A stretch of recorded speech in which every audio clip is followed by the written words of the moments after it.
Last we left off, our band of adventurers had accepted the request of two polar opposite groups, one belonging to the shadier underbelly of Davil Starsong and his Zentarum, an elegant elven male with a tender voice and discerning silent eyes.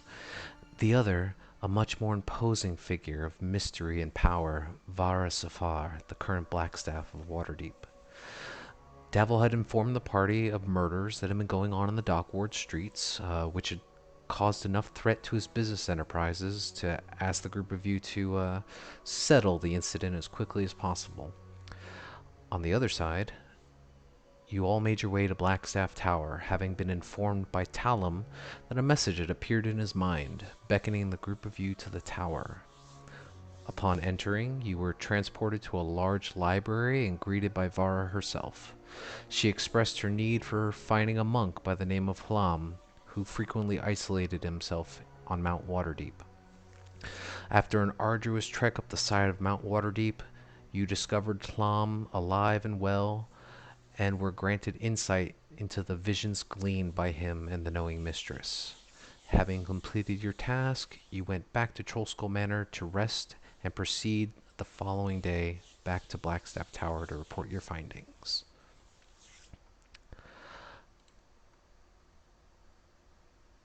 So, you make your way through the North Ward on this blustery, wet morning, collars turned up against the sharp wind and rain, hitting the backs of your necks as you press on across the high road, doing your best to avoid large pools of gathering water or slick spots of mud that have been carved in over time with repetitive foot traffic. The sky hangs gloomy and overcast, blanketing the city streets in a dark, uninviting gray tone.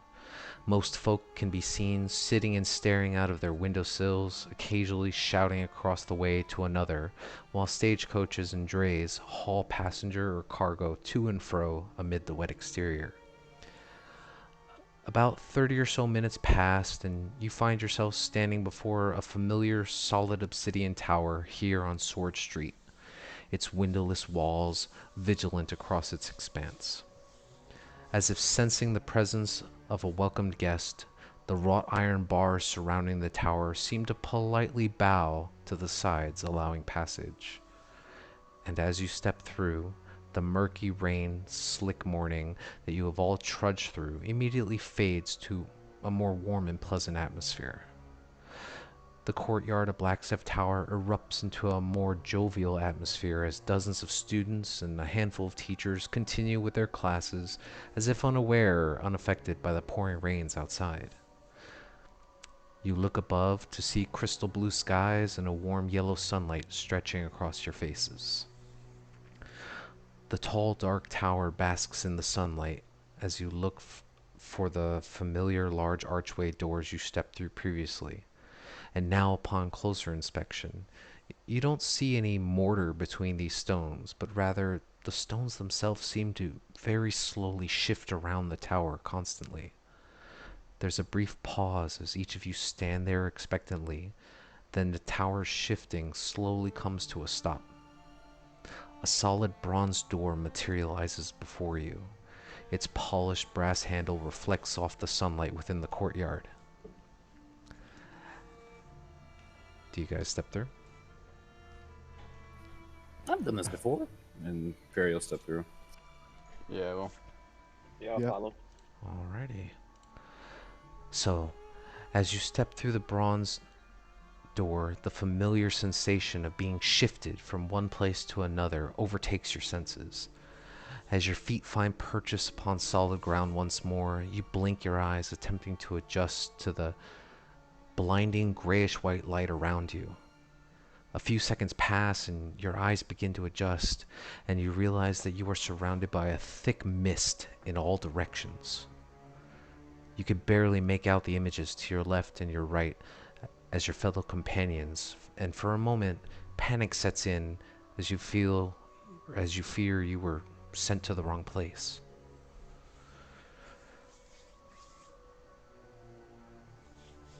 So wait, we fear it, or is it like a paranoia, or is it like we actually came to the wrong spot?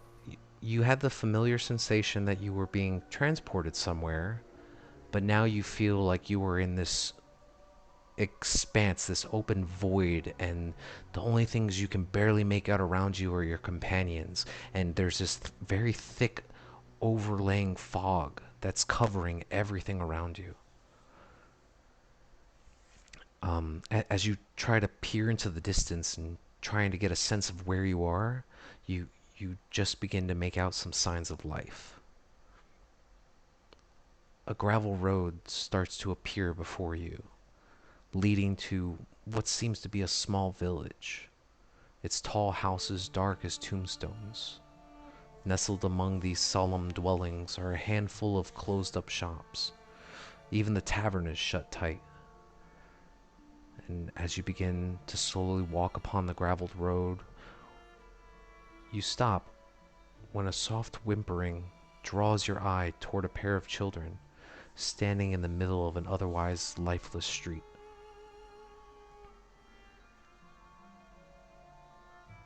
You can see a young girl and what appears to be an even younger sibling boy desperately clutching a stuffed doll by its arm as the eldest attempts to calm him.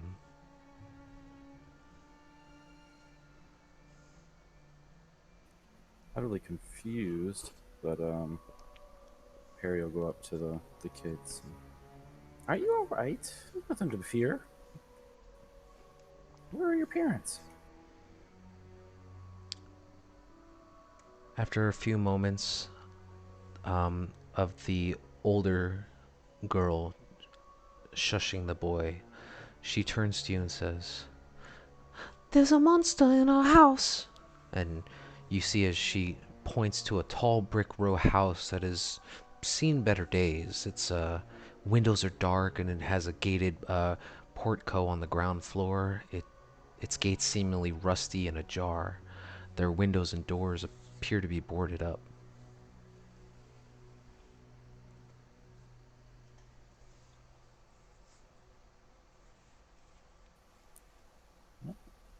I'll take a look. But by perchance, do you know where we're at? Where is the city? What is the city's name?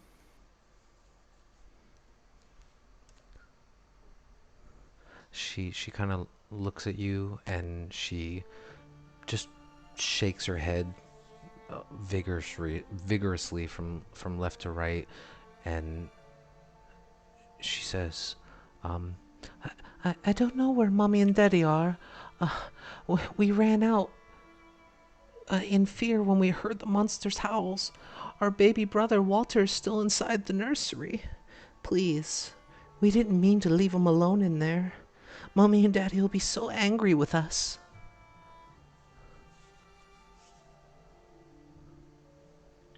I'm gonna go up to Talum and just be like, did we take a wrong turn or something there, buddy? Uh, not quite sure. Um, this is quite strange.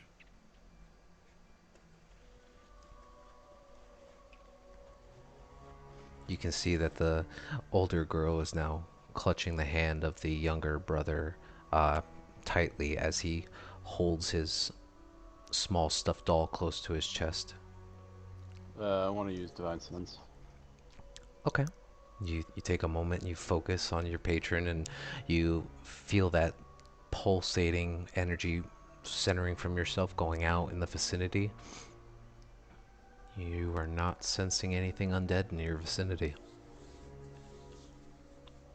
I think it's like undead celestial fiend, but you're not picking up anything out of the ordinary.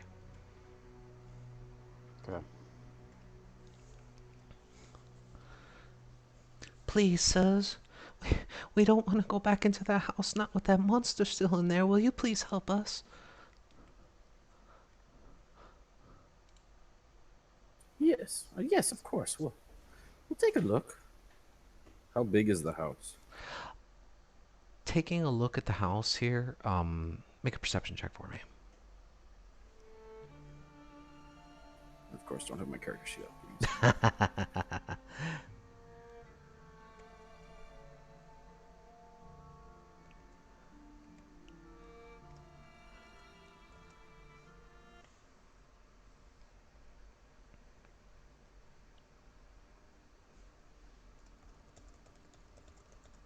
21. 21, nice roll. So, taking a look at the house, it has 4 stories, and what you maybe make out as like some kind of attic or something on top. You can see that there are 2 balconies on the 3rd floor, and one is facing towards the front of the house, and you could just barely make out that there is another balcony on the opposite side, facing the back. The house has a small wooden stool, like step, that is behind a large rusted gate that is currently like kind of ajar, leading to the front doors of the house. Is there like a barn near it? A barn? No.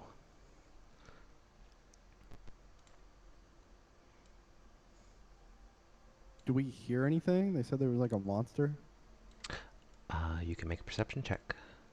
Perry, you did not hear any sounds of Oh, anything somebody coming already from the asked. inside of the house. Well, no, I no, don't no need one, to. no one asked, but you did ask, so you can totally take a perception check if you like. Yeah. So you step a little closer towards the house, and it it's strange actually. I mean, you're listening for sound.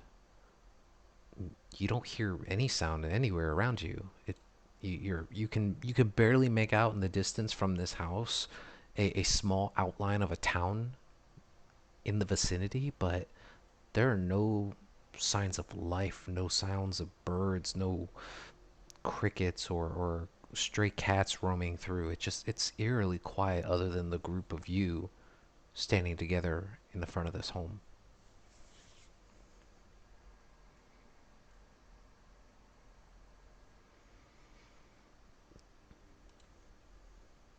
So do we have all our stuff right? And his divine sense worked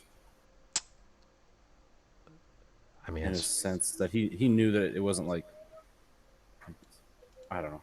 I don't know. he understands that when he is to cast divine sense, if he were in the presence of something, that it would alert him to a distance, direction, and type, but he did not pick up anything in his senses.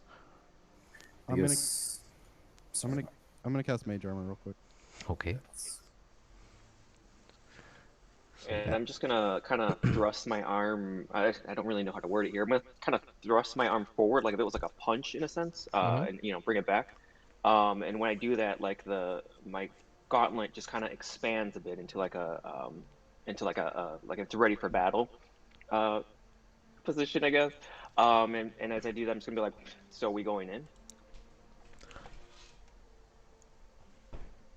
Yeah. Yes, of course. Yeah, we have to help these people out. These poor kids and their little brother. Just as a note, too, now that you guys have been standing here speaking to these 2 children, and you can see now that the boy is starting to slowly start to weep again, and the girl turns to him to try to hush and calm him once more as you guys are talking about going back into the house. That sense of exhaustion that you guys were feeling as you were trekking through the mud and having climbed a mountain the day prior seems to have dissipated, and none of you currently have exhaustion. I'll bring my familiar into existence and just send him to fly a big circle in the air, see if I see anything. Okay. So you summon your hawk of a light bluish color into existence, and you send him off on his way. And are you going through his eyes, or are you just having him look and report back? Yeah, I'll go through his eyes. Okay. He takes off into the air and starts to arc in a large circle around. Make a perception check with the hawk's. I think it's wisdom. 19. Nice. Nice. Let's see here. Yeah, so trying to look above, as you get further and further away from the group of you, you can see that you guys are starting to appear small as you're going higher up into the air. You get maybe 100 or so, 150 feet up into the air, and you look out into the expanse, and all around you, the only things you can really make out is the same thick white gray fog that was surrounding you when you first arrived. You try to look out into the horizon past a few of the buildings that you see out in the distance, and it almost looks as if the fog itself is encroaching on the buildings, slowly engulfing them.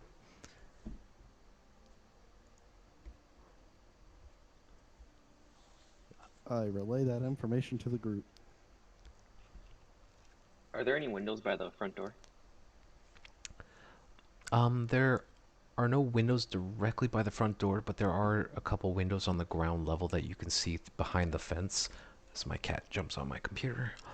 Um, Taking a look at the windows, just from the exterior, you can see that there are multiple windows on all the floors, including the upper area towards the roof that Perry kind of mentions might be an attic or something. They all appear to be boarded shut.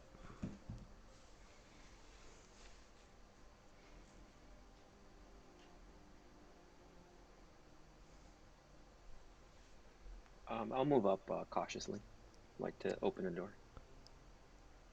Okay. Prince Buddy, go lay down. Okay, yeah. You start making your way towards the door, and let me bring you guys over.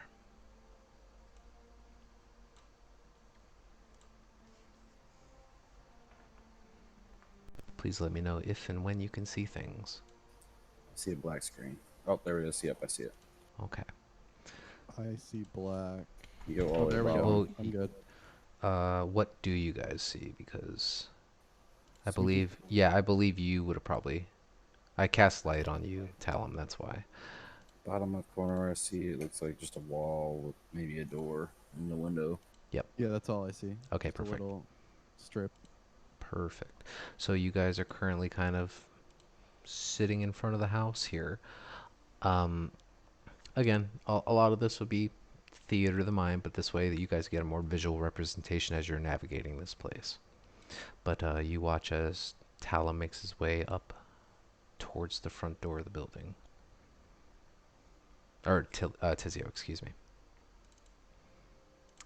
You can see, Tizio, that up at the entrance of this house, there's a wrought iron gate with hinges on one side and a lock on the other, and it fills this archway of this stone portcullis.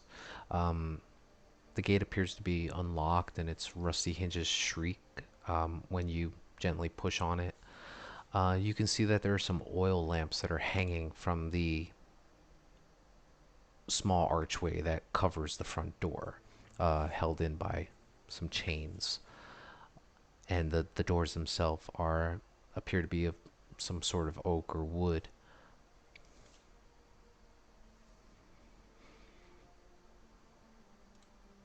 I don't see any movement or anything like that. You can make a perception check.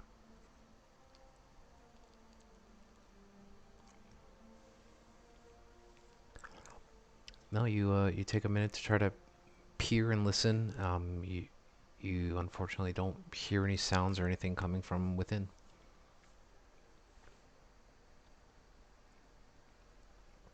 And I'm assuming I can. It's. And I'm sorry. You said it's a porculus. God, that word. It's basically like an, Portcullis. yeah, like a small open archway that can lead you up towards the front. Yes. Sorry, I'm having a little technical difficulties. But yeah, I'll go ahead and kind of move on in, up, Sh- open the door. Sure, yeah. You go ahead and you approach the main door, and as you grasp onto the handle there, it's moves freely, and it allows you to open up. And inside, you can see what appears to be a grand foyer leading further into the house. It's a pretty barren foyer, other than the walls have a dull grayish color to them, with and as you step onto the wood flooring there within, you can see that on the south wall of the foyer there's a shield that's emblazoned with a coat of arms. It appears to be some kind of golden windmill across a red field. And then flanked on the sides of the frame are stony faced looking aristocrats.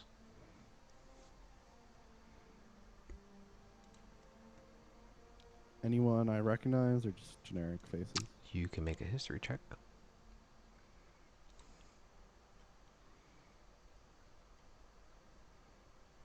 Okay. Taking a look at them,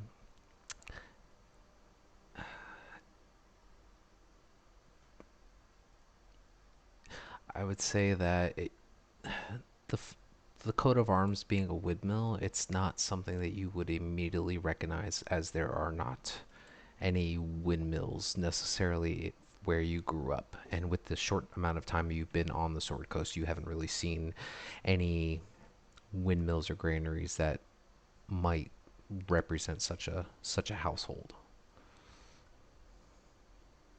Okay, but sounds good.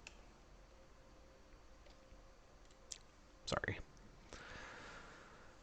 No, I mean that told me just as much information as a successful answer.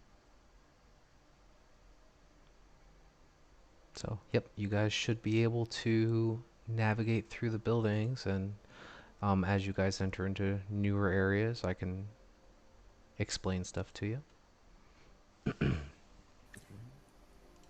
So is where my token at? Is that's pretty much the foyer, or is it? Yes, further that up? is correct. That is the foyer. Okay. And so I see a room ahead of me, and there a room next to me here, right there. No, there's not a room there. That is where the large shield with the coat of arms and the family portraits are. Gotcha. I'll head in after Perry, I guess. Mm-hmm.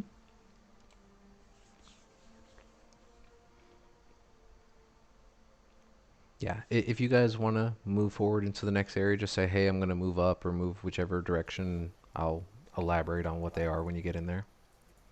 Barry's gonna put his ear to the door, leading to the next room first and listen. Definitely make a perception check. Okay.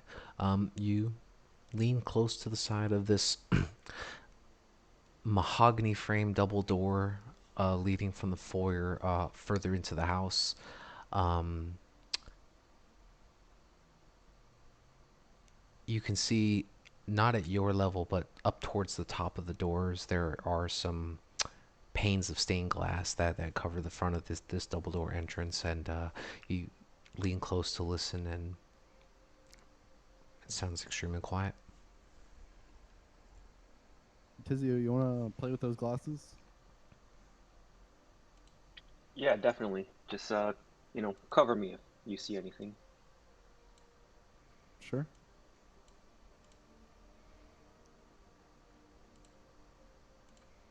So you spend 10 minutes in the foyer? Well, I mean, he can work on them while we're walking, right? I mean, he can. I just didn't know what you guys were doing. Barry's gonna go through the door. Okay. Yeah, so the door's not locked, and as you guys step into this wider hall that appears to run almost the length of the house, you are met with a black marble fireplace at one end and a sweeping red marble staircase at the other. Mounted on the walls above the fireplace is a longsword with this windmill cameo worked into the hilt. The wood-paneled walls are ornately sculpted with images of vines, flowers, nymphs, and satyrs.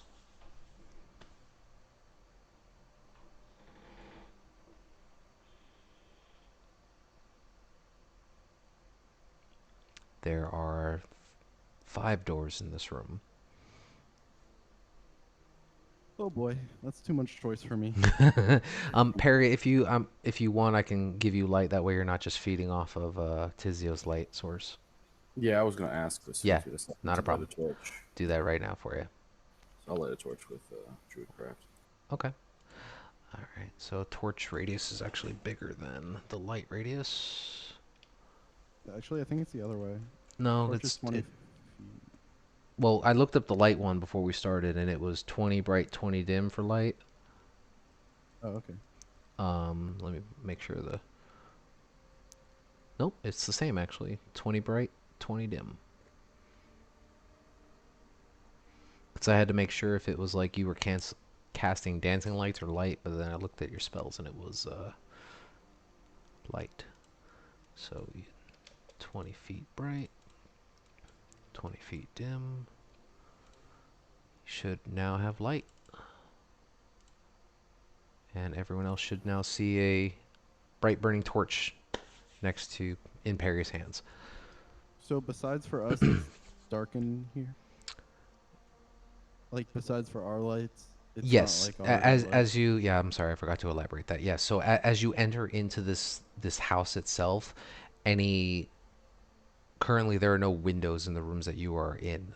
You can see that there are a couple aside from the fireplace on the left. You can see that there are a couple sconces where there could be some torches placed, or you see that there are also a couple um, oil lanterns that are not lit. Everything appears to be off and snuffed out.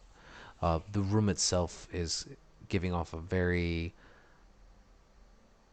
clean odor. It seems very well kept in here.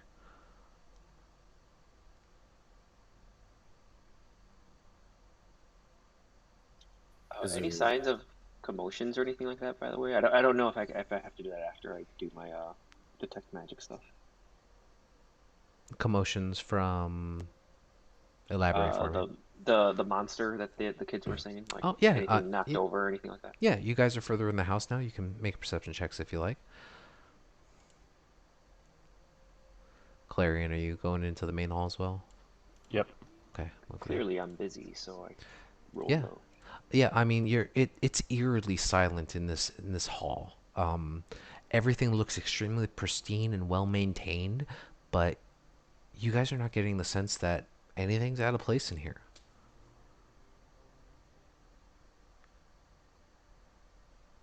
It's strange.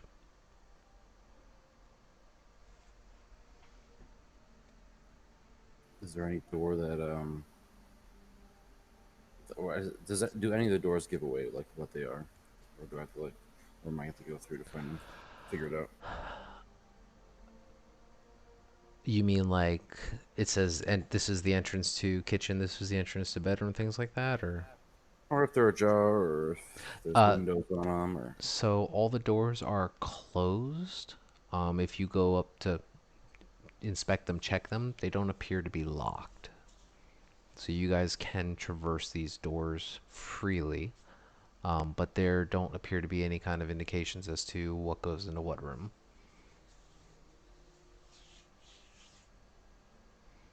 Harry's just gonna like quickly look through them all. I Yeah, guess trying to sure. find the monster or the child, I suppose. Sure, you bet.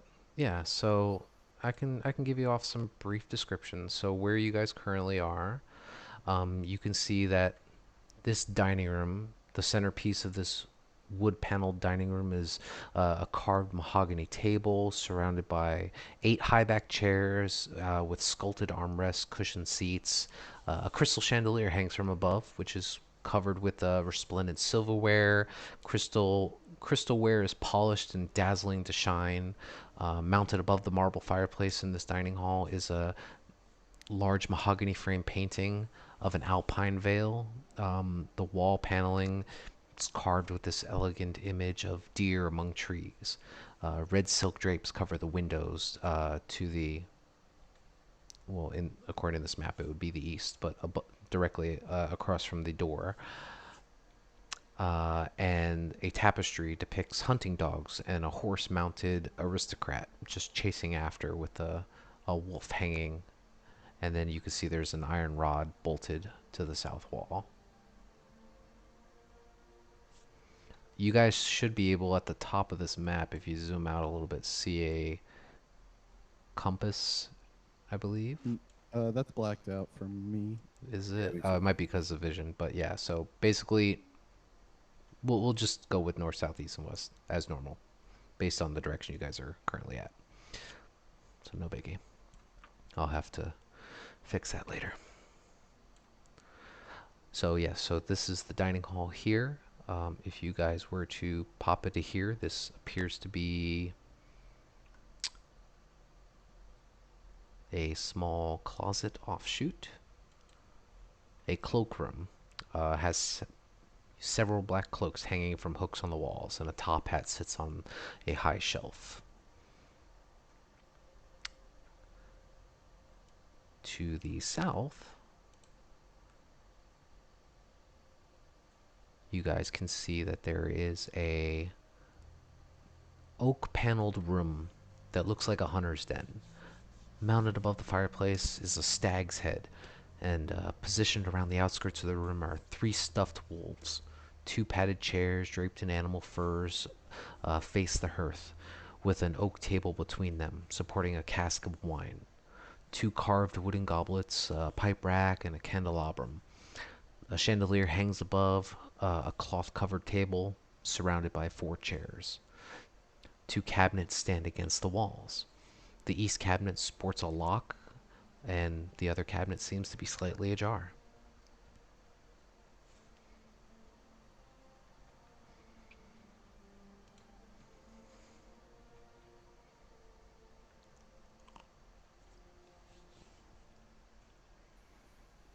What do You you said guys make of this? this seems pretty sketchy to me. I don't really see any monsters.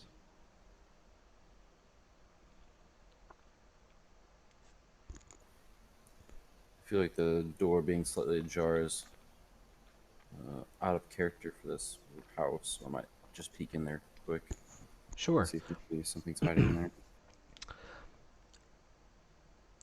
Yeah, so you go to reach up towards that northern cabinet, and it appears to be unlocked, and it holds a small box containing a deck of playing cards and an assortment of wine glasses. It's like a small cupboard. Hmm. We gotta hurry up and find this kid. Yeah. So if we check the first floor, I guess. You haven't checked here, which is the when you guys enter into the room, it appears to be a kitchen. It is extremely tidy with dishware, cookware, utensils neatly placed on all the shelves. The work table has a cutting board and a rolling pin on top. A stone dome-shaped oven stands near the east wall, its bent iron stovepipe connecting to a hole in the ceiling. Behind the stove and to the left is a thin door leading to a very well-stocked pantry that you can see very fresh meats and breads, fruits and vegetables, all things of the sort. Well stocked, well organized. Directly south in the kitchen, you can actually see that there is a small dumbwaiter there, which is a basically a service elevator that you can store food and things on and send it further up if need be. Could I fit in there? You could, if you wanted to try, it would just be like an acrobatics check or something to see if you can fit in. I'm good. I'm good. I'm only level 2. Okay. And the only obvious way to go is up these other the stairs. This winding marble staircase that leads up to the upper floor. You guys ready to go up? Let's go. Let's go. Okay. I'll move you over. Did it let you move over? I wasn't sure if it dragged you over. Didn't drag me over, no. Oh, okay, cool. I saw you disappear off the map for a second. Excuse me. Okay. So, as you guys climb up to the upper floor, you can see that unlit oil lamps are mounted on the walls of this elegant hallway. Hanging above the mantelpiece is a wood frame portrait of a family. You could see both the mother and father standing behind their two smiling children, upon closer look resemble the same two children he met outside. Cradled in the father's arms is a swaddled baby, which the mother regards with maybe a hint of scorn in her eyes. Standing suits of armor flanked wooden doors on the north and south walls. Each suit of armor clutches a great sword and wears a helm shaped like a wolf's head. The dwarves are carved with dancing youths. The red marble staircase that started on the first floor seems to continue upward and spiral, and you can feel a cold draft coming from above there.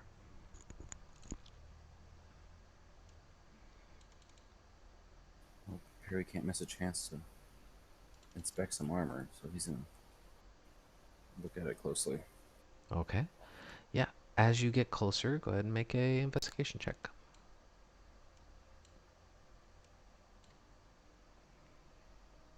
Okay. The rolls tonight, man. Um, you take a look at these well-crafted suits of armor, and they seem to be very ornate in nature.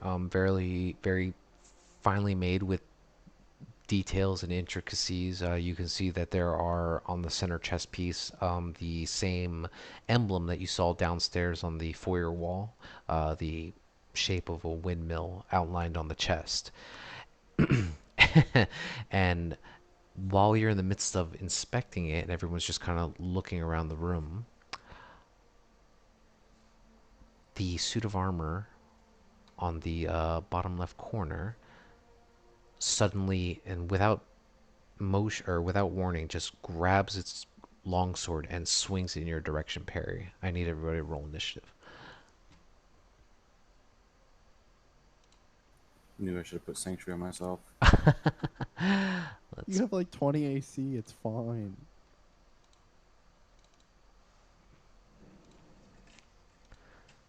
So I got a couple things to do because I got to roll for Levi. I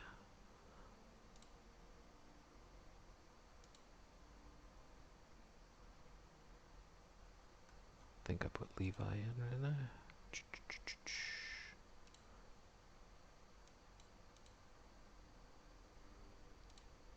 What happened?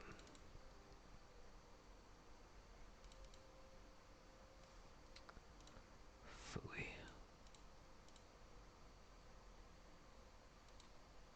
Click on the name. Sorry guys, give me 1 second.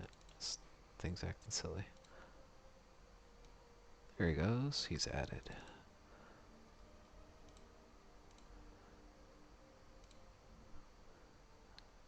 Let me It's probably not move. showing up. Hmm? Oh, no. I just didn't click on it appropriately, so I have to adjust. You guys can see the tokens now, right? Oh, this is not a good place for town. Sorry. Let me roll for these wonderful people. Okay.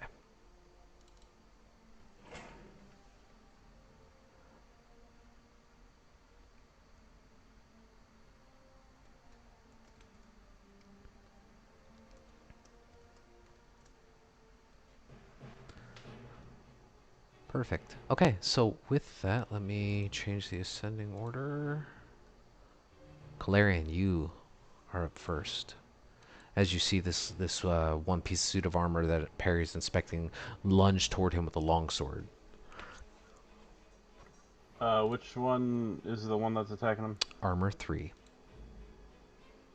Okay, I can only see two names, kind of. Oh, bottom left corner, yes.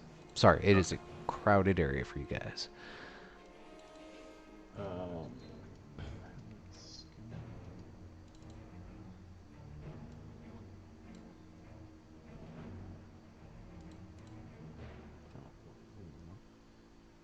um, I guess I'm gonna go ahead and just take a swing at it. You bet. Let me check something real quick.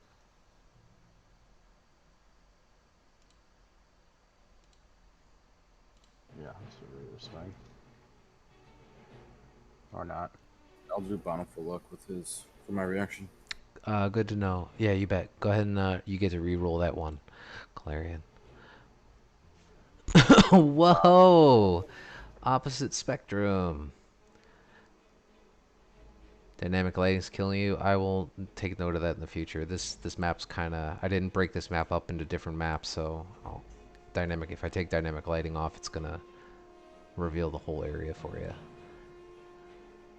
No, it's fine. I just want to let you guys know as well. Yep, sorry about that. Okay, yeah, 25 definitely hits. Yeah, you go ahead and you charge forward at it, and you slash down with your... I believe you have a great sword as well, right? Or a long sword as well. Yep, definitely hits him for 8 points of damage. Okay. Is there anything else you want to do? Move, stay where you are. Bonus action. I don't think I really have much for bonus actions, but let me check. Sure. You do have a bunch of bonus actions, I believe. Things that can pump up your attacks. Oh, worthwhile stuff. Mm-hmm.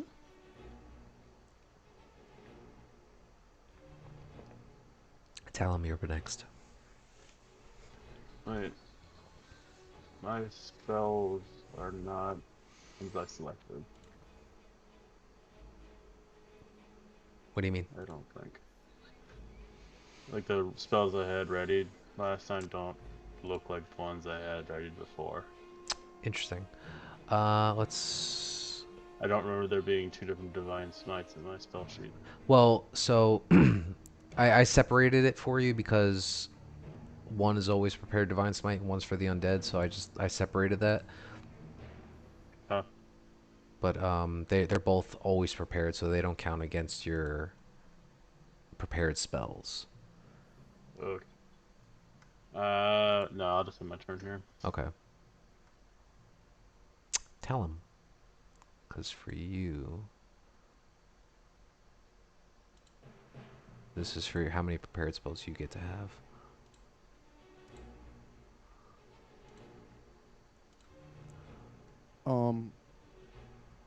I am going to use a disengage action. Yeah, you bet. That disengages from both, right? Yes, no, it prevents opportunity attacks against you. Okay, then I'm just gonna get some distance and try to see the people. Yeah, Sure, you bet. Yep, you rush off into the next room. Is there anything you want to sure. do? That's an action. No. Okay. So, you are in a... You rush off to the double doors directly north of you, and you can see that there are... It's a very exquisite looking library. Like, there's a mahogany desk, there's red velvet drapes. From floor to ceiling, there are bookshelves lining on the eastern wall. And there's a lot of other stuff, and we will get to that when we go. That brings us to the armor's turn. Armor number 1 is going to go ahead and just, while still standing where it's at, it's just going to go ahead and take a swing at, I believe that's Khelben in the center. Yep. This be a normal attack.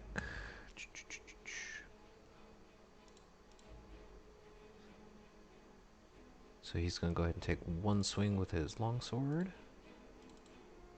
And that is a 7, which misses completely. Yep. Moving on to the second one. This one is right above you, Tizio. He's going to go ahead and take a longsword swing at you as well. For 18, I believe that just beats your armor class. You are correct. Alright, that is just 6 points of slashing damage. I gotta turn off the whisper roll. Give me 1 second.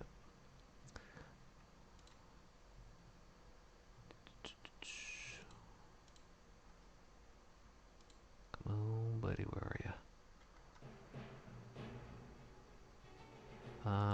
Okay, there goes. Whisper toggle.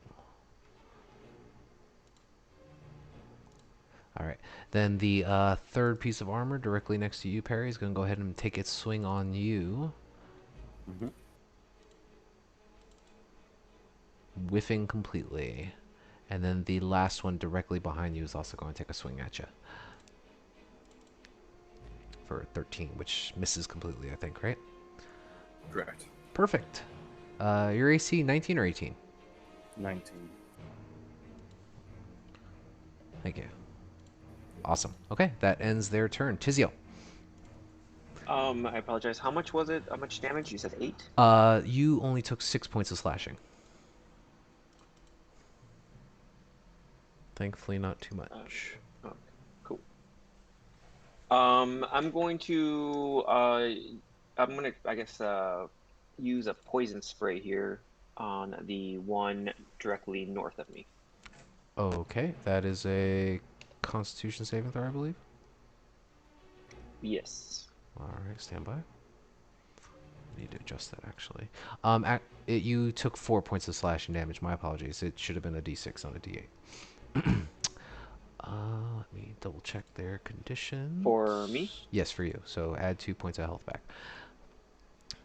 Constitution saving throw.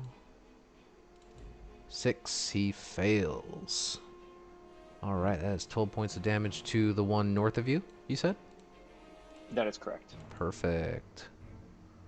All right, and he will take that damage. Is there anything else you want to do? Yeah, and I don't think I can do anything with bonus per se. So yes, I will end my turn. Alrighty. Levi, seeing these guys spring to life, is going to immediately leap forward and attempt to punch the armor that Tizio had sprayed with poison. So he's going to go ahead. I believe he makes an unarmed and an offhand attack, right? So he'll swing with his short sword first, which unfortunately misses, and then he'll just make an unarmed strike on his offhand, and both miss. So you watch as he slashes with the short sword, and then tries to punch into the rib cage of this large suit of armor, but doesn't seem to have an effect. Just kind of stands there at the ready. Parry. You'll see Perry touch his little amble symbol Mm-hmm. and kind of whisper, "Rodden's Forge, give me flame," and cast Searing Smite. Nice. and then hit the dude right here.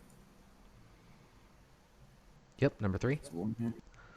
Yes. Yeah, that works. 14 does not hit, unfortunately. All right. They seem to, and you being a person of knowledge with the forge can see that this seems to be some pretty tough suits of armor.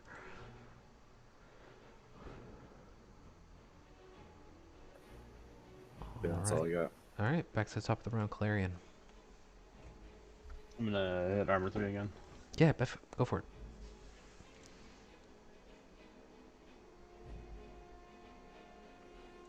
$11 unfortunately misses. Okay. Tell him. Can I see armor 3, or do I need to like come over here?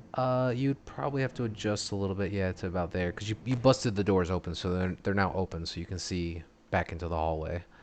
Okay, I'll go ahead and blast armor 3. Yeah, go for it. 15 misses. Let me double check their AC, make sure I didn't mess it up. Nope. Their armor class is correct. Yep, unfortunately, yeah, you streak out with a bolt of fire from your hand, streaking across the crowd of people, and it strikes him, it hits him, but it doesn't seem to have any lasting impact and damage on him. Okay. And bonus action? No. I'll bring us back to the armor's turn. This armor here, number 1, is going to go ahead and try to make another swing against Khelben. Everyone's rolling low. Perfect. So he is swinging a miss as he tries to clamber back, and you can see that there's appears to be rust in a lot of these joints as he goes to swing towards you, and it gives off a loud sound and allows you to just sidestep out of the way. The next one, Tizio, is going to try to swing back at you. Or actually, this time it's going to swing at Levi because Levi just tried to punch it. 9 definitely misses. The one here directly behind you, Tizio, is going to go ahead and take a strike for 3 points of slashing. And then the last one, armor 4, is going to take a swing at you, Perry, which misses. Wonderful rolls. It's like our first session, guys. So, Tizio was the only one who took damage, unfortunately. But they will just stand there and amidst the cluster of people. Tizio. Yeah, seeing how it seems like the poison spray affected him, I'm gonna go ahead and stretch my arm out again towards him and give it another shot here. You bet. Another con save. Apparently can't spell Yes, con. totally. Yes, not a problem. There it is. 17.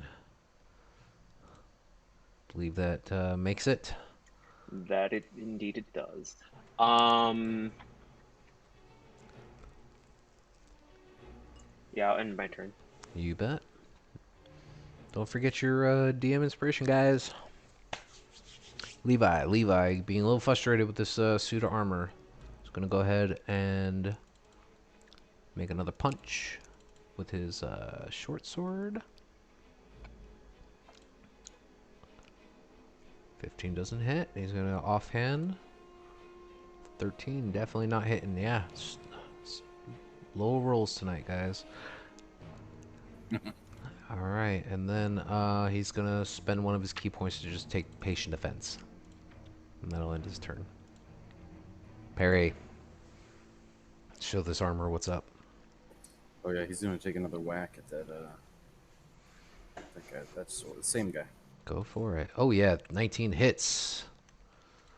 Were you casting Searing Smite that time as well, or no? It's a concentration spell, so it Oh, lasts for 1 minute. gotcha. Good to know. 7 points of...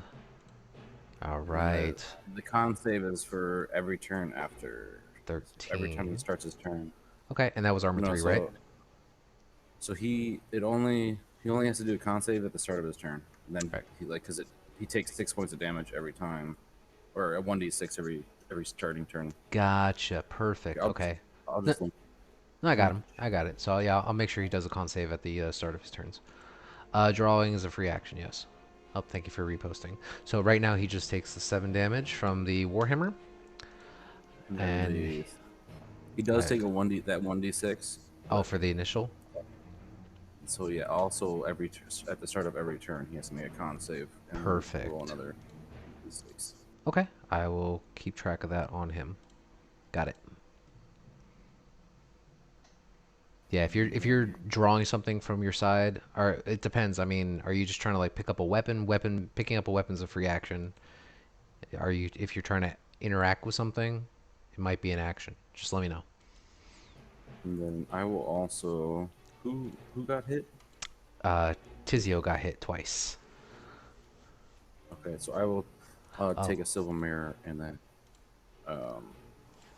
request a blessing from Rada and cast Sanctuary on Tizio until his Okay, so but that will drop concentration on your other one, does it not? It already is gone. Gotcha. What size cone do you want? It would be 15 foot. Okay, I have templates. Let's see, 15-foot cone. Well, it's not my turn. I don't want to derail things. I know, you're fine. Is at the end of your turn, and then we'll bring it over to Calarian.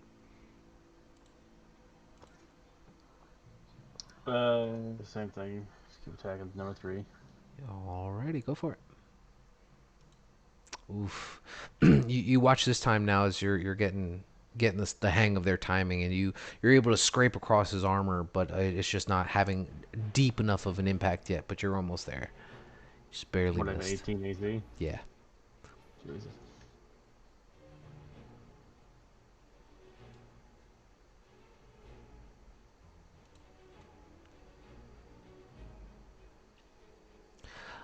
Is there any bonus action movement that you want to do? I thought I had a No, 15. that's it. Okay, got it. Sorry about that. Talum. I have a 5-foot cone and a 30-foot cone. Apparently, I didn't make a 15-foot cone. But all good. I'm pretty sure it would hit too many of my allies anyway. So I'll use. I guess I'll just run over and use a fireball. okay, because I mean, 15-foot cone.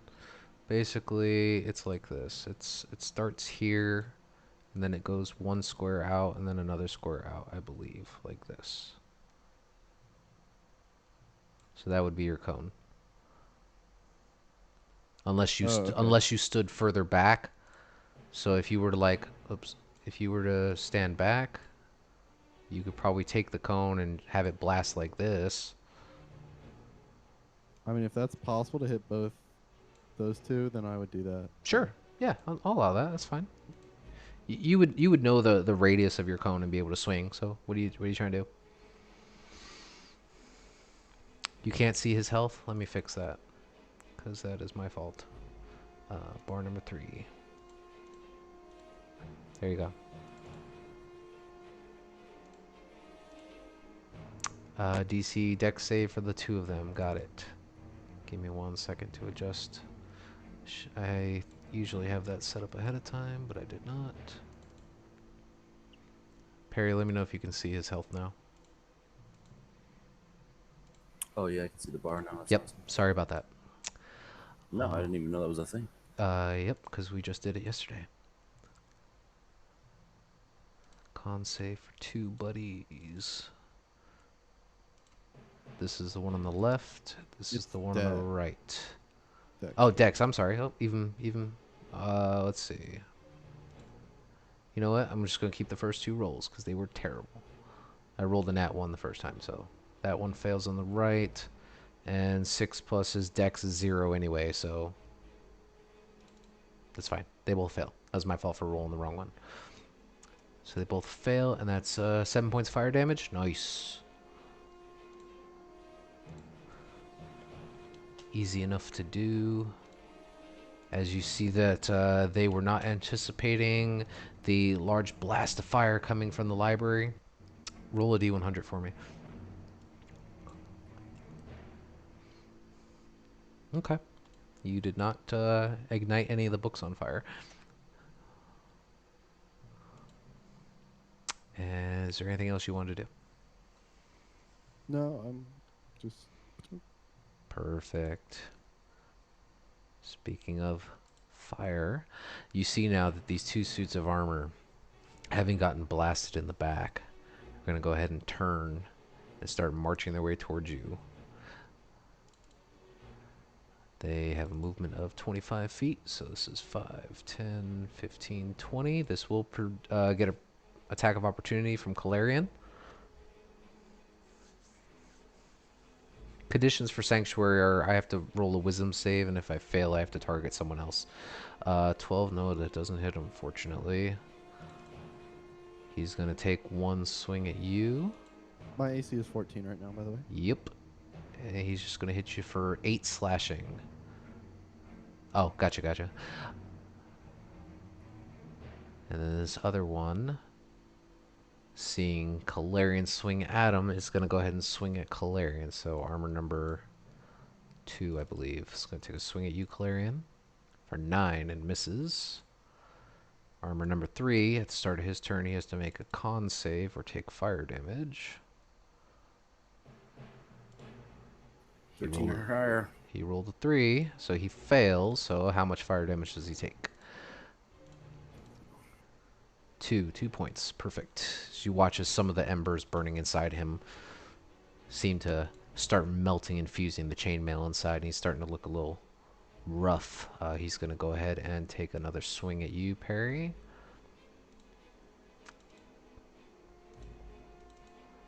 For 7 this time, as he actually lands a strike on you, sparks flying out of his armor. And then the last one is going to take a swing at Khelben. 18. Ooh, just barely. You guys are going back and forth there. And he's going to go ahead and just stay within your guys' melee range, but move up a step. Tizio, you are surrounded. Yes. and I apologize. Different people.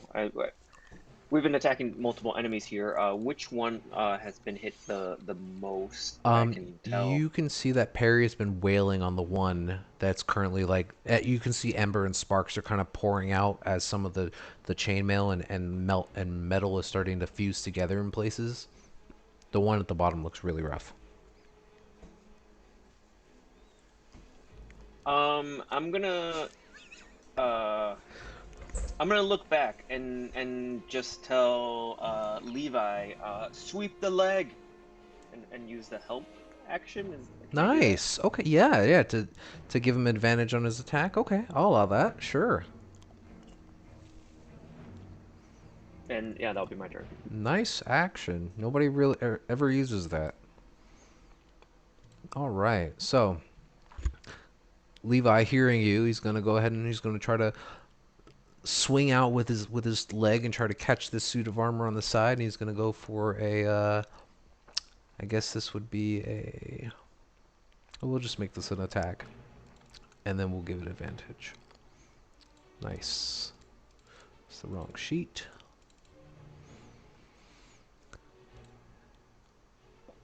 So this is 2 attacks with his short sword. 16, no, unfortunately, does not hit.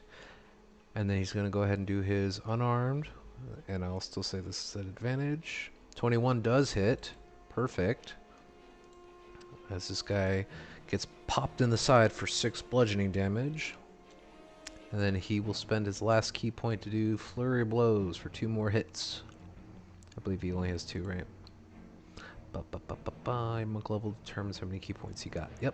So he has 2. So he'll use his last key point to do flurry blows to get 2 more unarmed strikes.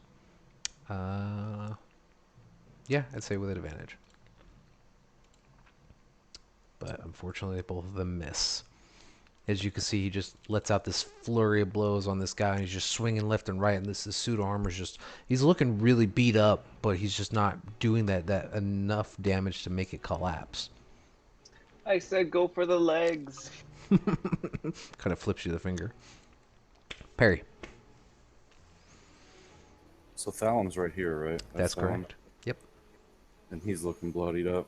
He is not looking well. Oh, sorry, you can't see his health bar. The one guy I missed. So I will take my Maraudin token. Yes. Barry's gonna say, Maraudin, guide me. And then he will cast Guiding Bolt on the armor that's next to Thalem. All right. First level? Yes. Yeah, go for it. Oh, it's just an attack roll. That is right. Spell attack. So roll 1d20 plus your spell casting. Ooh, perfect. Yeah, you watch as this Nice. bolt just slams him in the back. 30 points of radiant damage. Nasty. And you can see, Perry, that this suit of armor, he was in a much better state, just like the one on your right. And he was full on going for Talum, and this large golden bolt of energy just blasts him in the side of his armor. And Talum, you watch as this large streak of metal just splatters everywhere around you, clanging, hitting the bookshelves and onto the floors. He is completely decimated. Boom.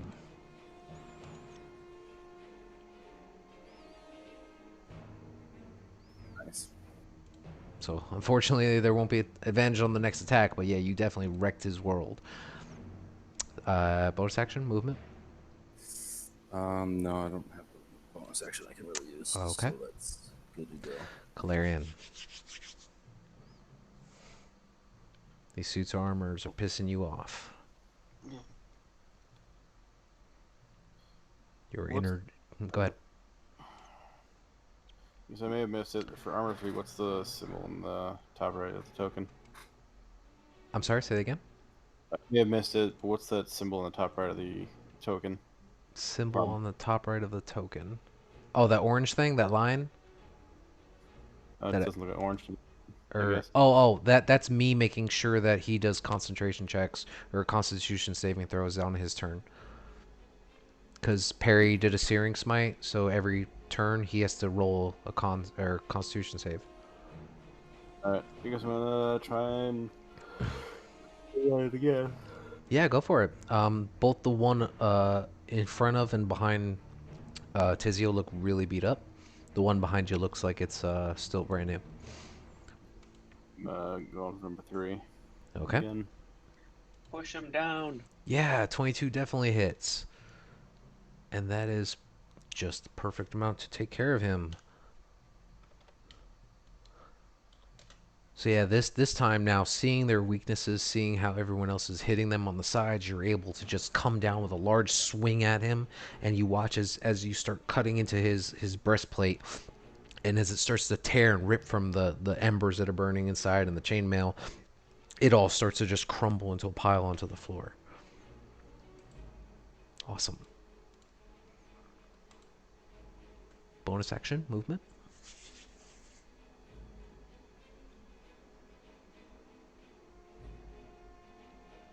Clarion. Nope, nothing. Okay. Just double checking. Talum. Life flashed before your eyes.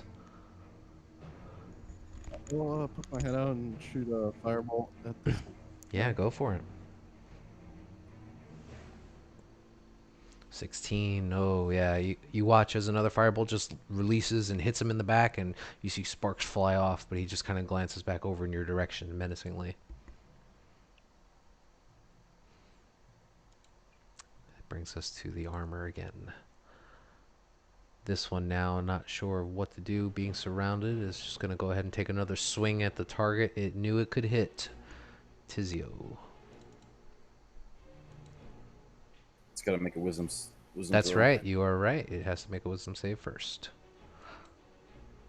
It does not, so it redirects it to Levi for 16, and I don't believe that hits. Oh, that just barely hits him. He has a AC of 16.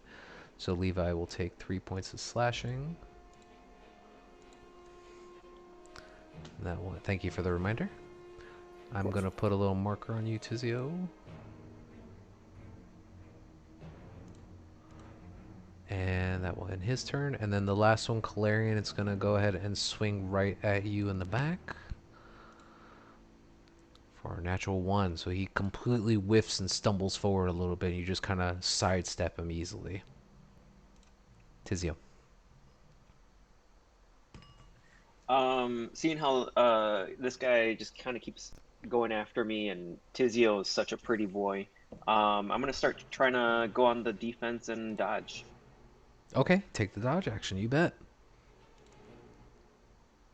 Do you want to move or anything? No, I think I'm good there for now. Alrighty.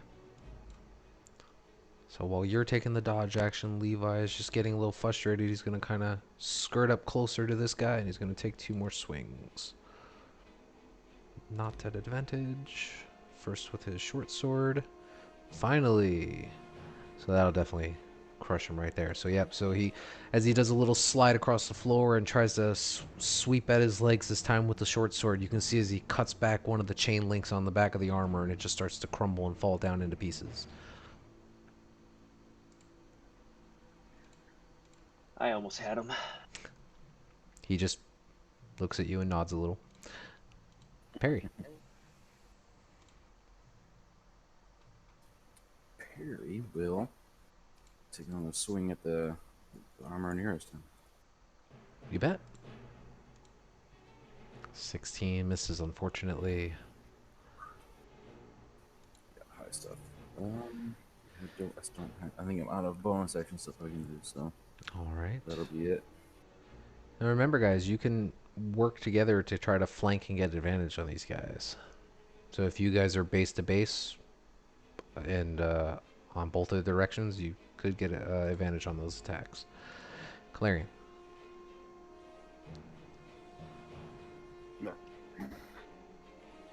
15. Unfortunately, no. 15 swings wide again. This one just seems to be giving you a lot of trouble. You want to move? Stay where you are? Nope. It does. He is currently standing out in the open. There's a bit of a drop right behind him. Talum. Not seeing any more armors from where I'm standing, I'll walk carefully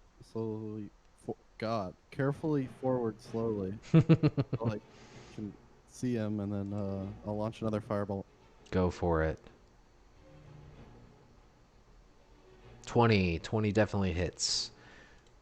9 fire damage. Awesome. You watch as this one, now as he's swinging at the back of Calarian again, the Calarian turns to face him. He just gets struck in the chest with a large bolt of fire emanating from your hands. You watch as he takes a little step back, and you can see that he glances down, and his foot almost came onto the edge of the staircase, but he holds firm. Is that end your turn? Yep. Perfect. Whoops. Sorry about that, everyone who's listening. Okay, so now this armor, seeing is having a hard time to hit you, Calarian, he is going to go ahead and take a swing at Perry, thinking it's any better. And it just glides right off of your shield as he just brings a heavy swing down with his longsword, unable to make contact. Tizio. Question for if I say I'm going to use a DM inspiration, Yes. and is it just like advantage or like is It is advantage on your next roll. So if you roll for an attack, you can give yourself advantage, but just let me know ahead of time. So you're gonna be like, I'm gonna use my okay? DM inspiration to roll my attack. Okay. And how roughly I would say is the first floor from the second floor? It's probably maybe about 10, 10, 15 feet down. If you were to tumble down the staircase, it's probably about a 10, 15 foot Budget. drop. Budget. I'm gonna run now that he's kind of distracted and was attacking Perry, I believe. Uh huh. I'm going to just run and try to shove him over the ledge Okay. Go ahead and make would be an athletics with check. DM Yep, with with advantage. the inspiration. Okay. So this would be a contested. This is a shove attack. That's what you're doing. So I believe it would be a athletics check from you with advantage versus his athletics or dex, which for him it would be. Dope. So let's see, combat shoving, Athletics or acrobatics? acrobatics, right? Either. Yeah, and athletics is strength based, so he's gonna use that. So it's just a D120.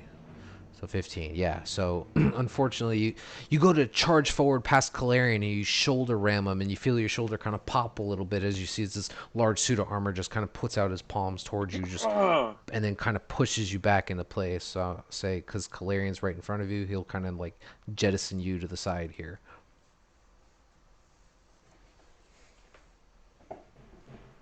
I'm sorry, where to? Where I moved you. Because he can't push you back in Calarian space, so you kind of got shoved off to the side. So you're still on the second floor with everyone. You didn't like fall or anything. No, it's no problem. It hasn't updated on my screen yet. That's all. Oh, I understand. Sorry. Yeah, so you are now within 5 feet of striking distance of him, and because you made an attack, yes, the sanctuary is now gone.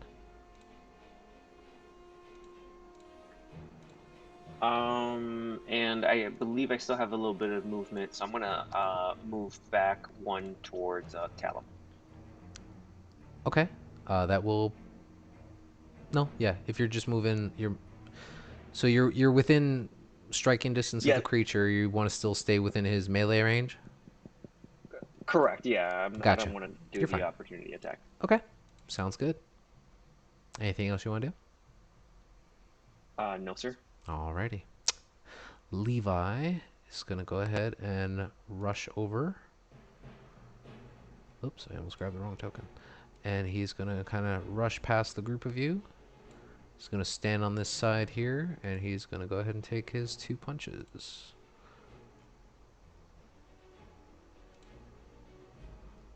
That'll hit. That'll definitely miss. So he'll try to follow suit again, seeing that there's that weak point in the back of the legs of these suits' armor. He'll go and swing and slash him for a fair chunk of damage, but then he tries to follow up with a punch, but it doesn't seem to have any lasting effect. But that'll end his turn. Parry. Do you want me to use? Can I use Bountiful Luck with my reaction for him? You can, sure. You sure can. He will re-roll that unarmed strike. 13. Still didn't have enough of an impact. He felt a bit of a surge, made contact. It's just not doing the damage onto the armor like he would like. Kind of stares at his fist and he goes, "What the hell?" But that will end his turn. All right, I'll take another swing at this guy. Yeah, Actually, you you know what? I'm gonna try and push him off. See what Tizzy is doing. Sure, Same go for thing. it. Go ahead and make a athletics check for me. I'm gonna do the same thing. Use my inspiration as well. You bet. And he'll make another acrobatics check. Ooh, Nice. glad I did. Oh, hey, he fails. Perfect. Yeah, you watch this time as you just kind of walk up and you just... How do you want to do this? Because let's see, the amount of fall damage he takes would be... It's 1d6 for every 10 feet. It's about 15 feet, so he'll take 2d6. 5 points of fall damage, and he'll be prone on his butt. He'd still be alive, but you definitely shoved him off. He is currently now falling down 15 feet. You hear this loud clash of metal as he's now on the first floor, prone. But you can still see that he's currently in the process of trying to clamber his way back to his feet. All right, so that's probably my action. So yeah. That would be your action to do. You still have a bonus in movement. Look at Theon. Your turn. Your turn. Galarian. I'm gonna move to the edge. I'm gonna chuck a javelin down. You bet. This would be... It's a ranged attack, right? Yeah. Yep. Since it's prone, it's advantage, right? No, ranged attacks are disadvantage at prone. Someone correct me if I'm wrong. You're correct. I think it's a dumb roll. Given the fact that I'm also above him and looking straight down. Sure. We'll give you advantage on it because there's no real place for him to go. It's just pretty much a drop in gravity taking the place. But yes, 22 will definitely hit.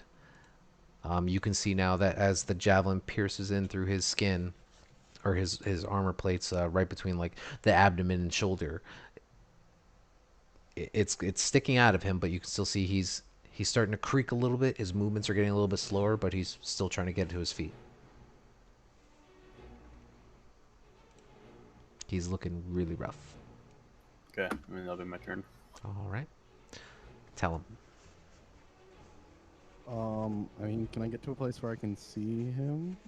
I mean, yeah, you can congregate on the staircase. Sure. I'll give him a good old reliable 3 damage. At disadvantage because he's prone. Sure. Oh, well, no, because, again, with the It's spear, so fine. it's fine. No. Both hit. Yeah, definitely. Yeah, no, actually, that will, I think, put him out of commission. It does. Awesome. So how do you want to hit him? Just send a firebolt straight through his like head or whatever, and just kind of have it melt Nice. away or something. Yeah, definitely. So yeah, you watch as like with the spear sticking out of him, and then he's starting to look directly up towards you guys. The wolf helm falls off to the back, and you can see that it's completely hollow inside. You just send a firebolt straight down his gullet, and then you can watch as all of the material and cobwebs that have been gathering on the inside, they just give that quick spark when you light cotton on fire, and then you can see as the armor just starts falling away, crumbling to the ground. Nice job. Cool.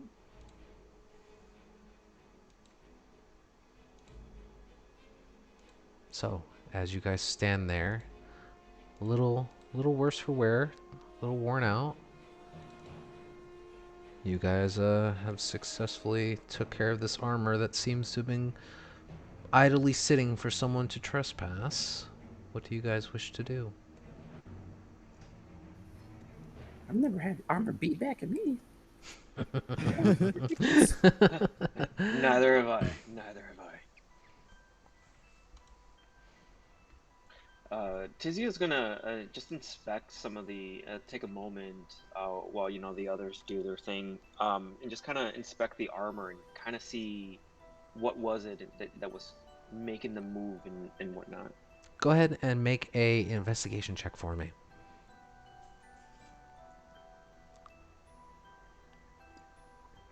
9. Um,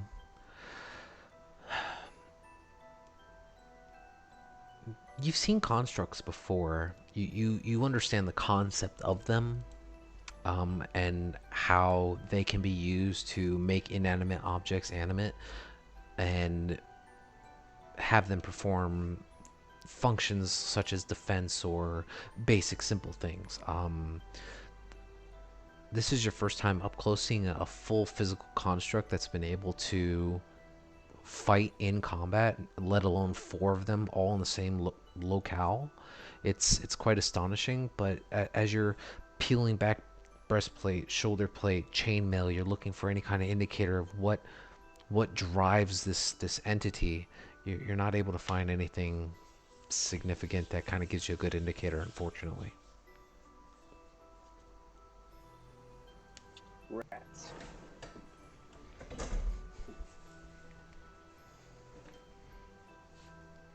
So, what kind of armor they're made of? This is full plate.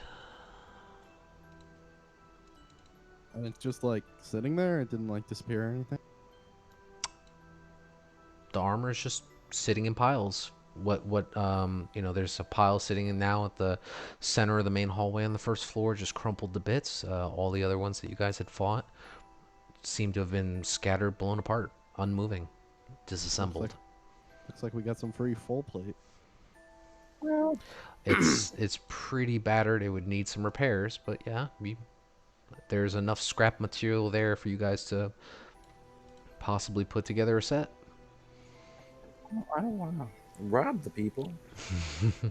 if they're happy giving it up, then Do you guys think Yeah. this was the beast that they were speaking of? it seems unlikely.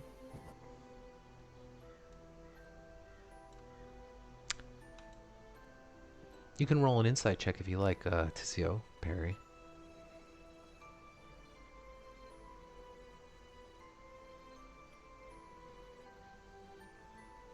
Nice. As you guys are throwing ideas out into the wind, and as Tizio, you're flipping through these sets of armors, you do notice that there is the same family crest on each of the plates of these, and you kind of get the idea that these were here intentionally, and you would think that, especially with the large family portrait sitting above the fireplace here on the second floor, it might be something the kids might have been aware of.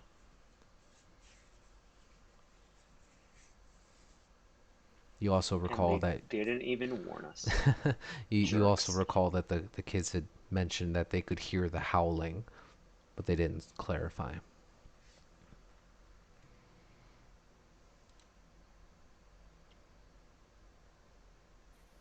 Let's keep checking rooms.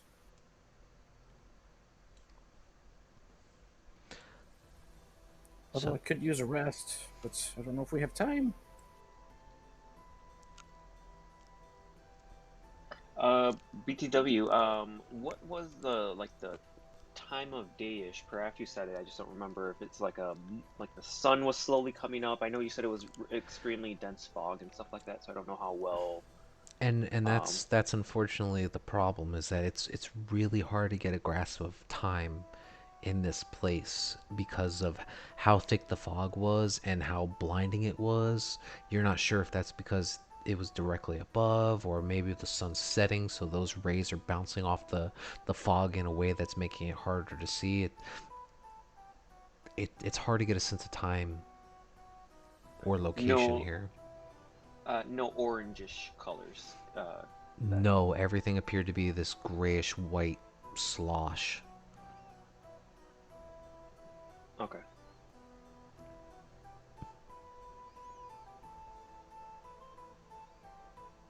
But Talum, or well, I mean that's up to you guys. What do you guys want to do?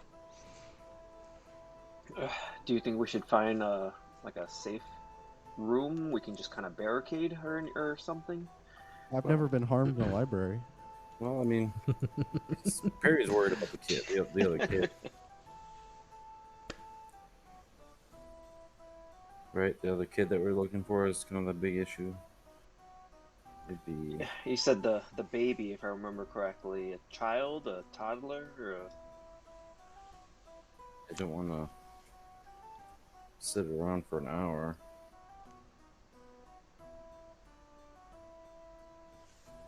At least till we find the kid. I guess we can keep going.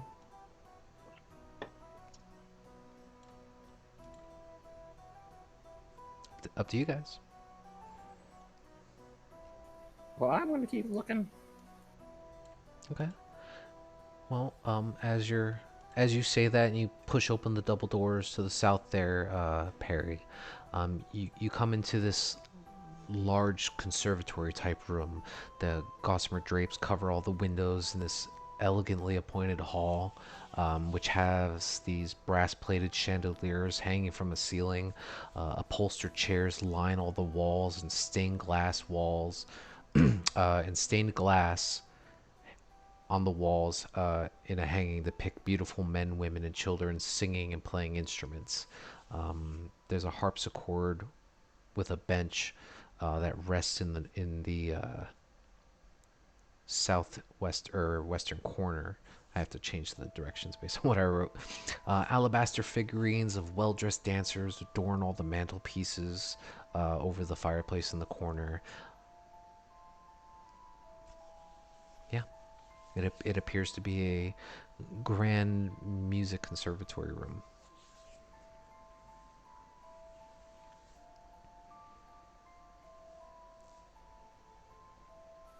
Nothing here.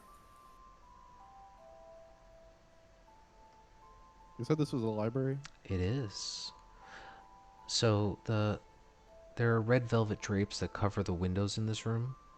An exquisite mahogany desk and a matching high-back chair face the entrance and the fireplace, above which hangs a framed picture of a windmill perched atop a rocky crag somewhere. Situated in the corners of the room are two overstuffed chairs. Floor to ceiling bookshelves line the eastern wall that you're looking across from. A rolling wooden ladder allows one to more easily reach the high shelves. The desk has several items sitting on top of it. You see an oil lamp, a jar of ink, a quill, a tinderbox, and what appears to be some kind of like letter kit with containing a red wax candle, some sheets of parchment, and a wooden seal bearing a windmill. And those are sitting on top of the desk. I'll go ahead and pick up the seal and pocket it. Okay, go ahead and just mark And a. maybe some of the wax. Okay. Yeah, go ahead and just mark down a seal bearing windmill.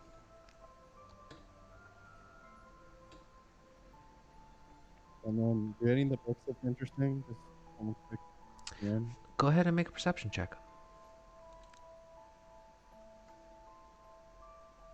Nice. So the bookshelves themselves, they hold hundreds of tomes covering a range of topics, including, from what you can gather, the ones that are in common: history, warfare, alchemy. A lot of them things you recall reading as a child. There are also several shelves containing first edition collections, works of poetry or fiction. As you're flipping through, counting, touching, pulling a few of these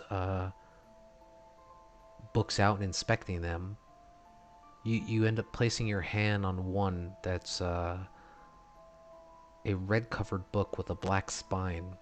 And as you go to pull on it, you hear this loud and you hear this as the bookshelf slides out of the way, revealing a smaller room behind it. Guys, I think I found something.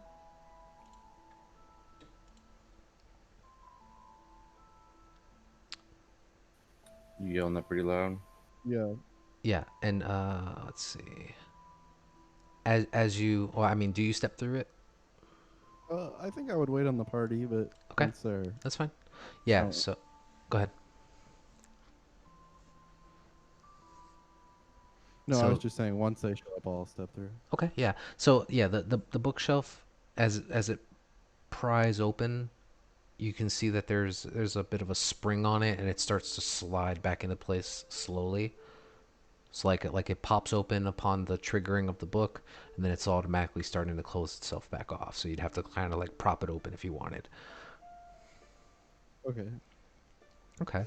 So as you step closer into this smaller room here, it's extremely s- small fitting, tight.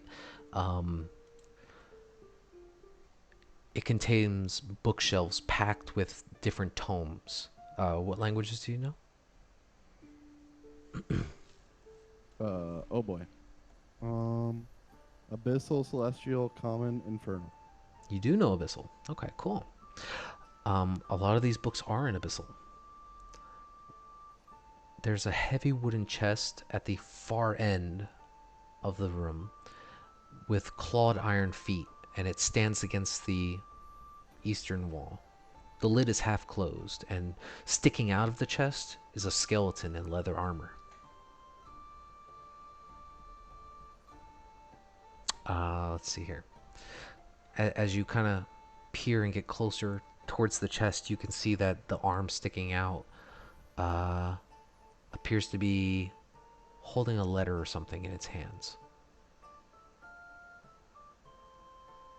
I guess I'll try to grab it. Sure, yeah, easy enough to pry it out of his hands. Let me add that to your handouts.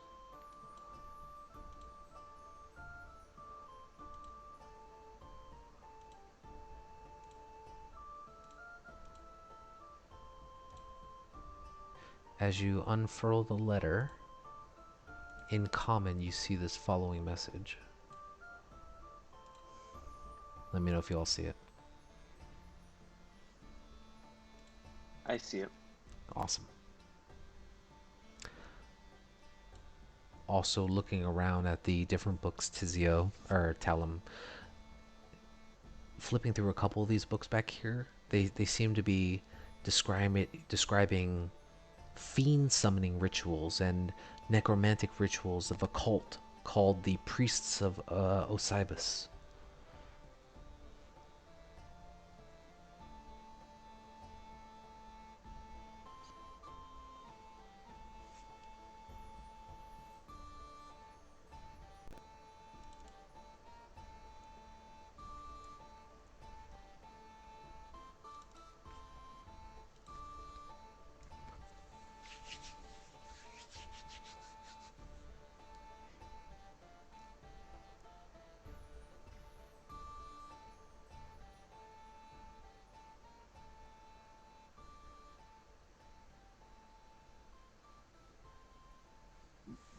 These words are words. Is it too much? I'm sorry. No, no, it's I good. can I'm I can just read saying. it. No, no, no, no, no. I read it. It's just like, okay, just unpacking what it means. I like it. I like it a lot. Yeah, it's good. It seems to be a very mysterious warning. I've created characters that would really like stuff like that, and It's, so it got me excited to read it. But Nice. Well, I'm glad. and the books just talk about the priest of Osibus and a summoning and Summoning of stuff. different fiend demons and things like that. So yes, it's I mean, you can spend some time reading through the books to try to discern anything more from them. Probably, I'd say maybe take an hour or so just flipping through, gathering whether or not these things are like legit how to summon demons.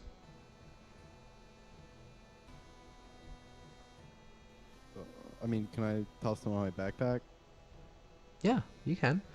Grab a couple of them, you throw them in. Perry not seeing a monster or children would have moved on. Uh, okay. Talum, go ahead and write down that you have a book of Abyssal in your inventory. And I Okay. will share that with you. I'll give it to everybody so they can read it if they like. But it's in Abyssal, so it's in your player handouts now under books. Am I stuck in here? Oh, yeah, I'm sorry. I'll move you out. There you go. Secret doors. Wonderful. So in this chamber here, Perry, I apologize. Let's see here. Oh, mind you guys, so there's also that... I don't know if I glossed over because I also gave you a lot to read at the same time. That chest inside the secret room has a skeleton sticking out of it, just so you guys are aware. Let's see here. The room you were in, Perry. It appears to be just a very undecorated bedroom that contains a pair of beds and some straw stuffed mattresses. At the foot of each of the beds is an empty footlocker. You can see that there are tidy, very clean servants' uniforms hanging from hooks in an adjoining closet. And then directly to the south end there, you can see that the dumbwaiter that came up from what you recall being the kitchen area leads up to this room.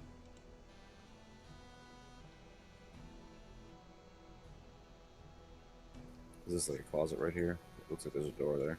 Yeah, that's the closet with the attire and Okay. people's books and stuff. So it's just a small interior closet, nothing special.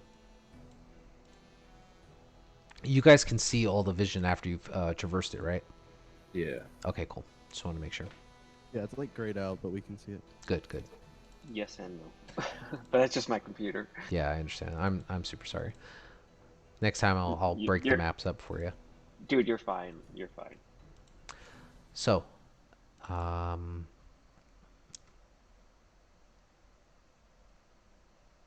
Calarian, roll a wisdom saving throw for me.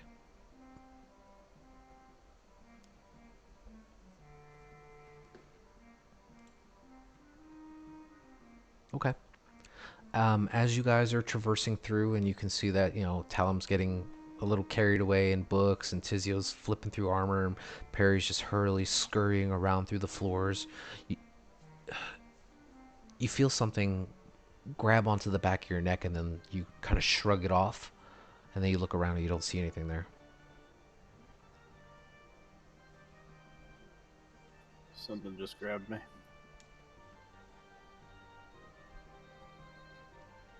Perry, as you enter back into the main foyer, you get that same cold draft feeling coming from the stairs above. The marble staircase continues winding upward. Fucking look upstairs. I heard Clarion say something grabbed him. Something grabbed you? What are you talking about? There's nothing there. Something just grabbed the back of my neck. Nah. You sure it wasn't a cold draft? I've been feeling a lot of those. Pretty certain. Ah. Let's keep going. We gotta keep going. And he's gonna start heading upstairs. Sure. Bring you up there. Does anybody else follow up? I'll head up. All right. Bring you up Question as to well. the DM. Absolutely. And I don't know if it was interrupted with the battle, but have I seen anything with detect magic goggles? Wasn't interrupted. You were definitely able to complete it while you were scrounging around the first floor. You took a look over at the long ornate sword on the first floor that hangs over the fireplace. You looked through all the cupboards and the dressing rooms. You were not picking up the presence of anything magical other than what you guys carry on the first floor. But then as you guys went upstairs to the second floor, you ended up in combat, so it would have probably faded off by then. Because it lasts for 10 minutes? That is correct. 10 minutes and 30 feet, I believe. Yeah. I would say you were probably able to, if you were, well, no, yeah, I would say after you guys fought, because you spent some time looking at the armor didn't radiate anything magical when you were looking at it.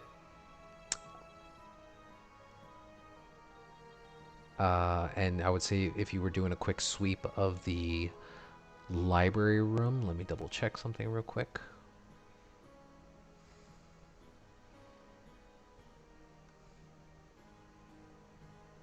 Yes, actually. When you were scrounging around through the library and Talum had discovered the secret room, once the library, the bookshelf swung open, you detected a strong magical presence from the secret room.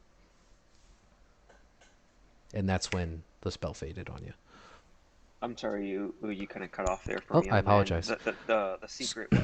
So when you were over here in the secret area, and you were just kind of glancing through, when the door opened to the secret room, you received a strong magical presence coming through that secret room, kind of originating through that box that's there, but you weren't able to detect it originally until Talon had opened the door, which would actually be this room here.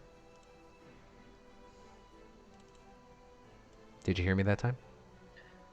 Yes, I just can't see anything is all, so I'm kind of Oh, yep. No, I understand. picturing it all in my head is all. Um, Was I able to tell what type of magic it would be to relay it to Talon? yes, you would.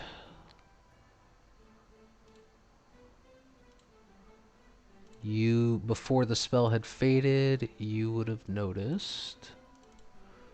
Let me pull it up right here.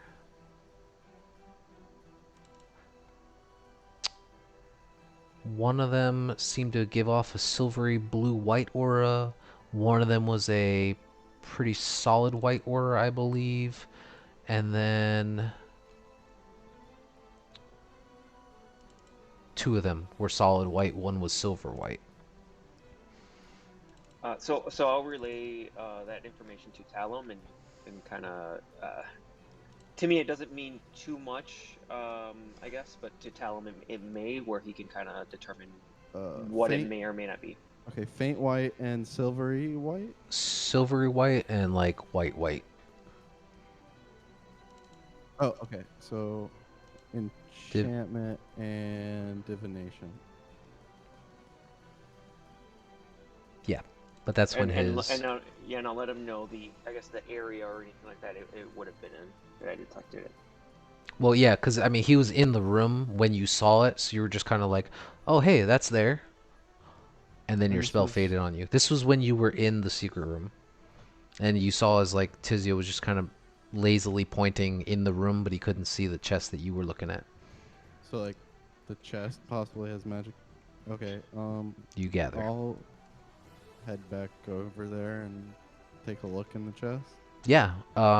So as you get closer to the chest, the same skeletal hand that you saw grasping that letter that you guys read, you go to lift up on the chest, and you can see now that there is a full skeleton in leather armor that has been crammed into this chest, and you can see that there are 3 darts sticking out of the back of its neck. You look inside the chest, kind of pushing the body past as best you can, and there's a couple things in here. There are 3 black leather books. There are 3 scrolls. You find a deed to what you imagine would be this house. You also find a second deed to, after reading through it, appears to be a windmill of some sort. And you also find a signed will. And as you kind of flip through the will a little bit, you can see that the will is signed by a man and a woman named Gustav and Elizabeth Durst. And inside the will, it bequeaths the house, the windmill, and all other family property to Rosavalda and Thornbolt Durst in the event of their parents' deaths.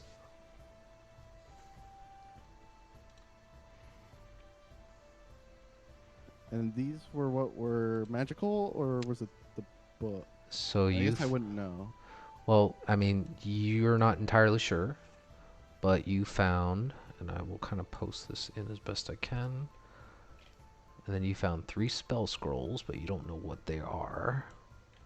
Nor do you know that they're spell scrolls.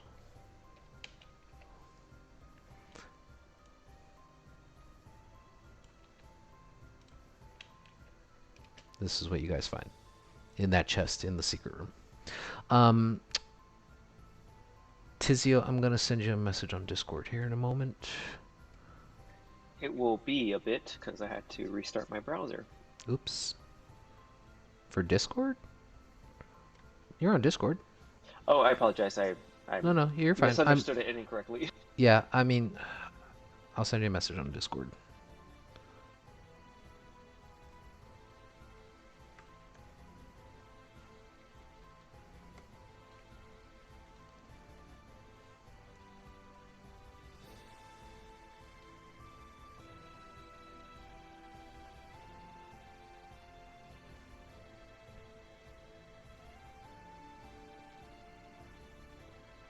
But there you guys have it. You can add those things to your inventory if you wish.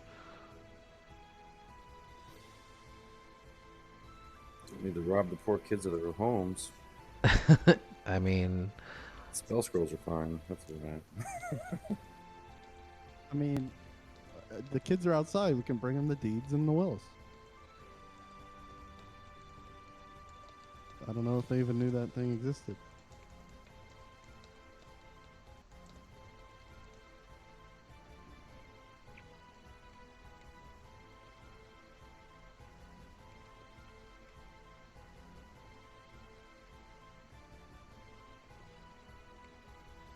okay. So what are you guys doing?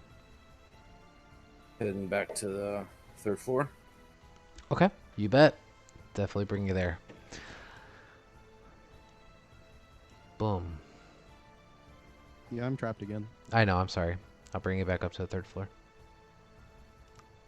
Continue my search. Okay. Clarion, just let me know if you want to go upstairs and I'll bring you up. Yeah, I'll go up with him. Okie dokie. And then I imagine Tizzy will go up too, but I'll stop dragging his token around to stop messing with his dynamic lighting. Okay, so as you climb the red marble staircase to its full height, you come to a dusty balcony, in much contrast to the rest of the place, which was very pristine and clean. And oil lamps are mounted on the oak-paneled walls, which are carved with woodland scenes of trees, falling leaves, and tiny little critters.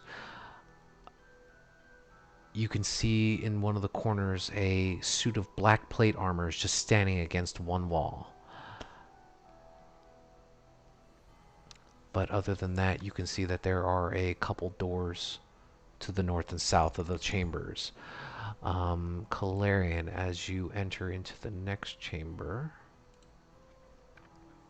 or well, I guess I should say, did you guys want to do anything before walking into other rooms, or? I was gonna just ask if the lamps have any oil in them still.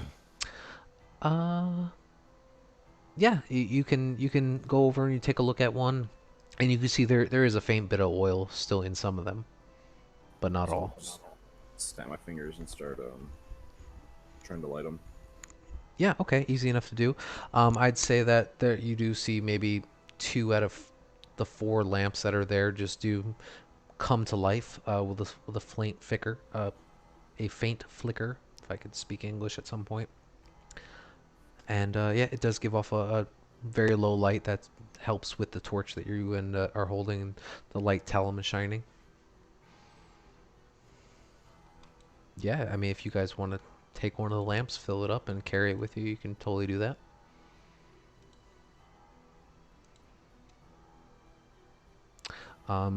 Calarian, as you kind of push your way through to the next room, you can see that the double doors to this room have dusty panes of stained glass set into them. Designs in the glass resemble windmills. The dusty cobweb-filled bedroom has burgundy drapes covering all the windows. It's furnished with about a four-poster bed with embroidered curtains and tattooed or tattered gossamer veils, a matching pair of empty wardrobes, and a vanity with a wood-framed mirror and a jewelry box, and a padded chair. There's a rotting tiger skin rug that's lying on the floor in front of the fireplace, which has a dust covered portrait of a handsome human man and a slender human woman hanging above it. The A web filled parlor in the southwest corner contains a table and two chairs. Resting on a dusty tablecloth is an empty porcelain bowl and matching jug. Uh, Was this this is this part far is more dilapidated? That Like at yeah. the So as you guys were walking up the staircase, you noticed instead of the pristine marble, it slowly started to turn into these fading cracked stones, and thick layers of dust started coating all the stairs as you guys were ascending up above. And now that you're looking around these rooms, it is completely dilapidated and run down. Like complete opposite. You're looking like this place has never been tended to.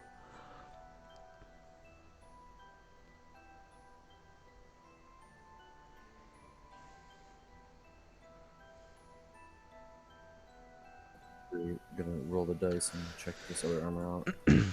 Sure. Yeah, go ahead and roll a investigation check. No way, it's alive again. 3. You take a look, and it appears to be of the same make as the previous armors that you were inspecting downstairs. This one, though, does not have a sigil on its chest representing a windmill at all. But you gather it doesn't seem to be making any motions or anything towards you as you stare at it. Just seems to be a normal statue of armor. Or set of armor, I should say, not statue. A lot of money in this house. These aren't cheap. So, Calarian's currently looking through the upper bedroom. What is the rest of you doing? Perry went to the lower bedroom. Okay. Excuse me. That is that one. So, as you gently push on this rotting wooden door, it creaks open with a loud and then gently comes to a rest. Dust and cobwebs surround this elegantly appointed bedroom, which contains a large bed in the center, 2 end tables, and an empty wardrobe on the side. The doors seem to be hanging open. Mounted on the wall next to the wardrobe is a full-length mirror with this ornate wood frame carved to look like ivy and berries. An adjoining nursery and a set of double doors with panes of stained glass pull open to reveal a balcony overlooking the front of the house.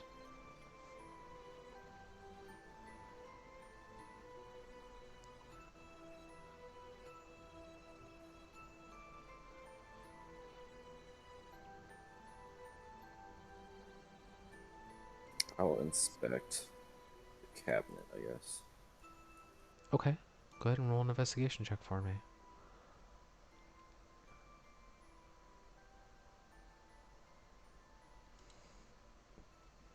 Okay. Taking a look at the cabinet there, it is a very tall, full height wardrobe that has, a solid metal bar across the center. It's completely empty, aside from a couple cobwebs that are gathering in some of the corners. A thin layer of dust coats the base of it. The hinges on it look relatively worn and ready to fall off. And as you are getting there, inspecting it a little closer, you can make a wisdom saving throw for me.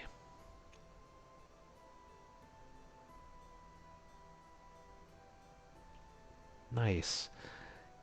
So as you're bent forward into this wardrobe looking, you get a sense that something cold and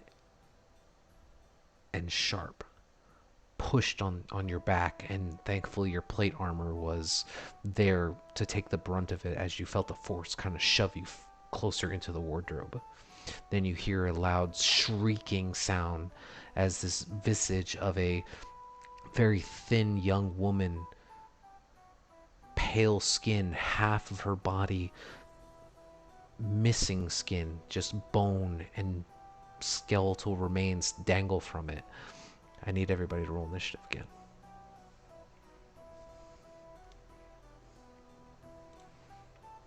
Oh, I'm sorry. Let me pull up the tracker. Nice. Sorry, my roommate came in. We're rolling initiative. Yes. Perry was searching a room in the lower half there, and it's being attacked. I imagine he's up here somewhere, and he's up here somewhere. It's surprisingly hard to debug my roommate's code and listen to D&D. Sorry. It's not your fault. Sorry your roommate doesn't know how to code.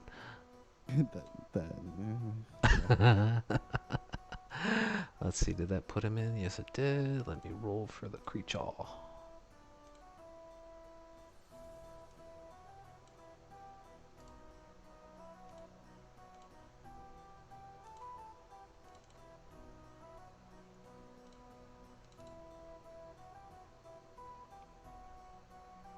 All right. And with that, let's go ahead and get this turn order started. Tizio, I know you're having a little trouble moving around, but you are up first.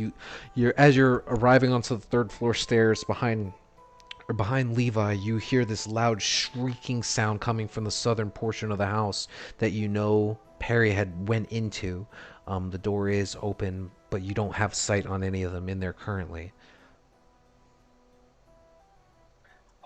Yeah, I'm gonna try to run in, I guess, to the where the noise came from, Mm-hmm.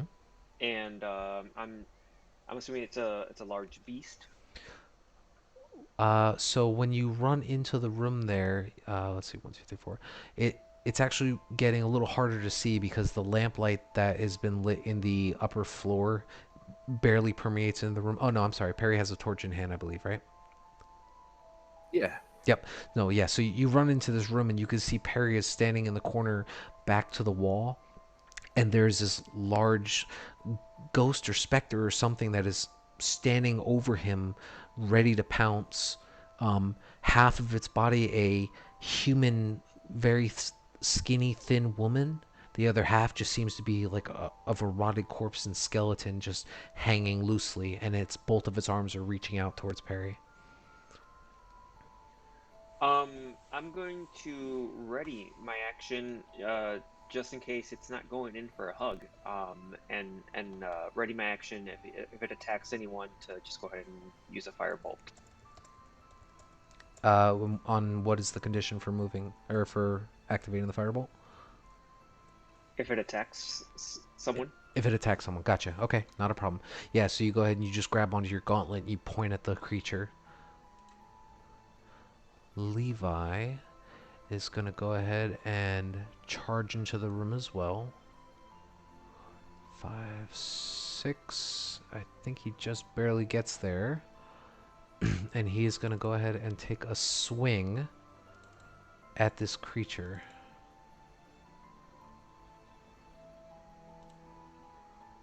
That'll definitely hit. And then... Oops, I rolled it twice. Both actually hit, I believe. Yes, they do. And you watch as just Levi rushes in front of you, Perry, and he just slashes and punches as furious as he can at this moaning, shrieking creature in front of him.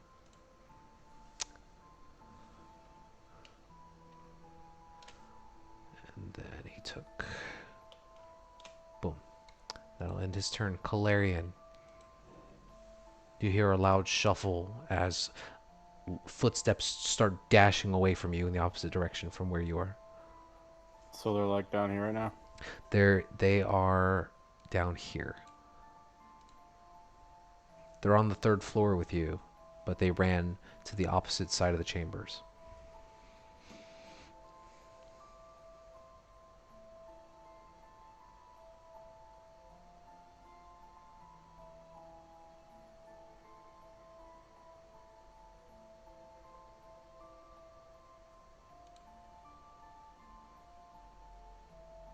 Yep.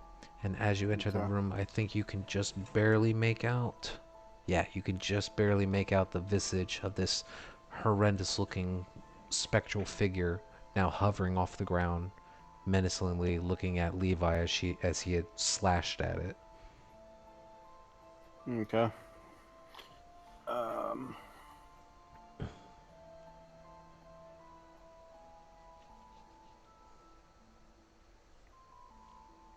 Okay. Best I can do right now, I guess, is just chuck a javelin at it.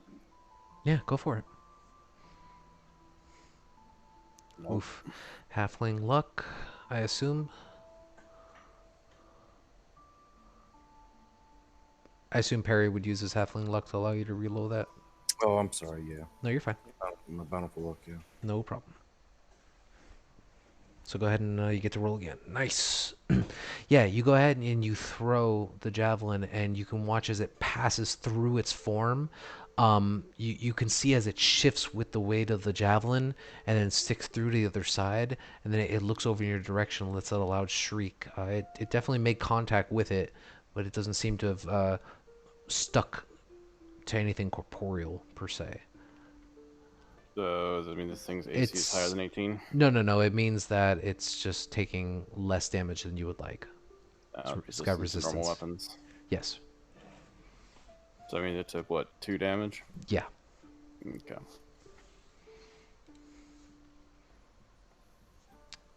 Bonus action? Anything?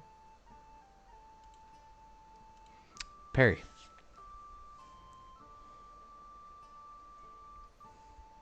So Harry will take his Maraudin's token. Say, Maraudin, lend me your flame, and cast a Sacred Flame on the undead thing. You bet. Dex saving throw.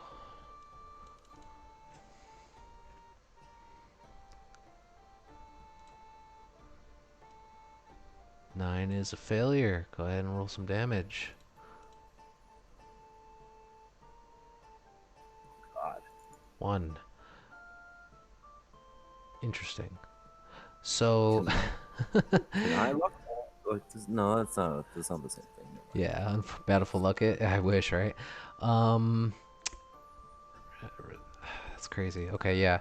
So it's only 1 damage. Yeah. So you watch as the embers strike down onto this creature, and it's not able to duck out of the way in time. You get the sense that not all of the damage it was as effective as you'd like it to be, but I mean it's 1 point of damage, so it definitely hit it. Yeah, because I mean if I went half on that, it's 0. So, but you're good.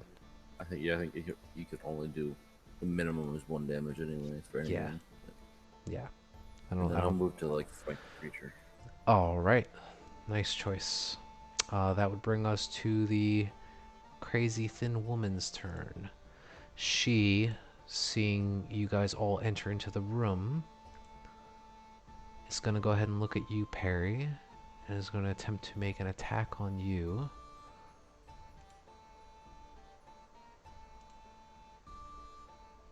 For 10, which misses.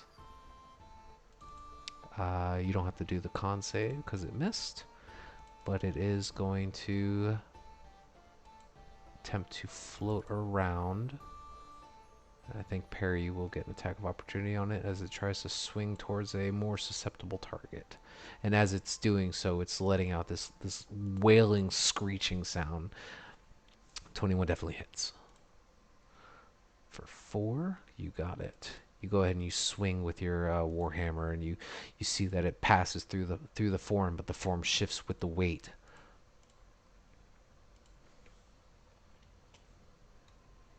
Actually, your warhammer is magical right now, Blessed. right? It's blessed, right? Yeah, Yeah. yeah, yeah. So it takes the full damage. Very nice. So yeah, so you definitely impact it in the side, and it gives that a loud shriek in your direction as it tries to glide away from you. Tell him. I don't really know what's going on. I just hear a bunch of commotion, so I'm gonna like Oh yeah, try to poke my head you in. you hear howling and screaming and people yelling and shouting at each other as you try to break broach your way into the room. You can pass through your friendly character's space, but you can't stop on their space, just so you know. Okay. Can I see the ghost thingy from here, or? Let me check your vision. Yes, you I can. mean, my vision shows it. Okay. Yeah, if you can see it in your vision, you should be able to line of sight it. Oh, okay. Then I'll whip a firebolt. Go for it. Actually, yeah, I'll whip a firebolt. Yeah, fire. That definitely hits. Yeah, you streak out underneath Calarian's shoulder as he kind of steps into the room and stops abruptly in front of Tizio, and you see this spectral form, and you release your firebolt, and it impacts through, and it blasts and ricochets off the back wall, and you can see that some of the vaporal form, the ghostly form of it singes a little, but then kind of solidifies again, and it looks over in your direction angrily. You gather that it took damage, but it didn't take as much. I'll back up a bit. Mm-hmm. Tizio, you were 10 feet away from the creature. I apologize. When she attacked, I was able to do my reaction, correct? Yes, go ahead and roll for your attack. Or do you need me to?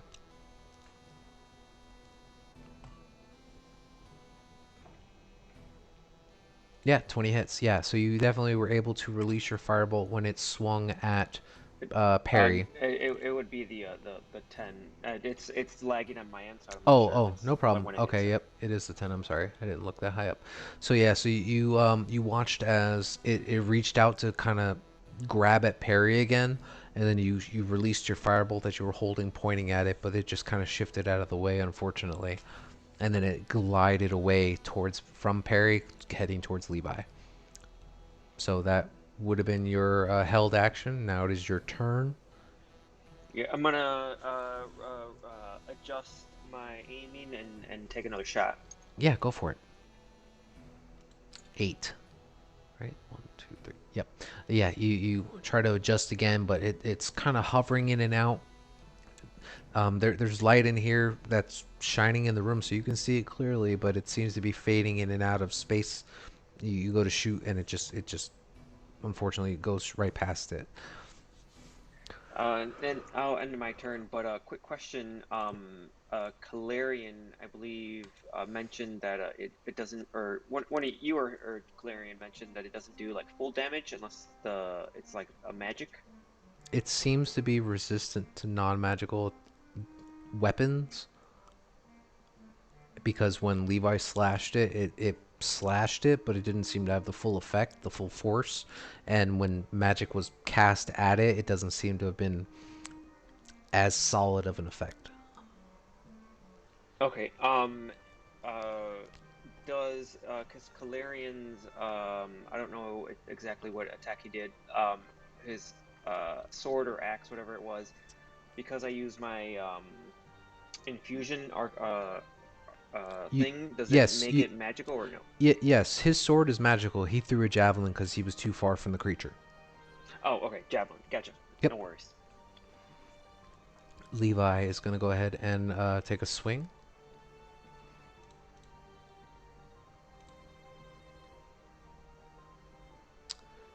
And he'll punch as well. Yep. So the short sword will definitely hit. The punch will not. And you watch as he's just swinging violently at this creature. Again, it not seeming to have as much of an impact, but he does seem to be making contact with it. Calarium. I'm gonna move up and swing out with my sword. Yeah, go for it. Definitely hits. All right. How would you like to finish it off? Because your sword does full damage. Dealer's choice. Sure.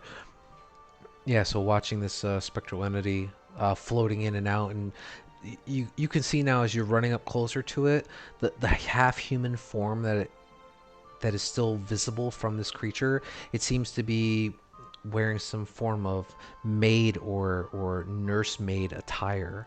It seems to be some sort of creature that in its past life did servitude or something for this house. And as you swing down with your sword, it lets out this last final screeching howl, and then it just dissipates into nothing.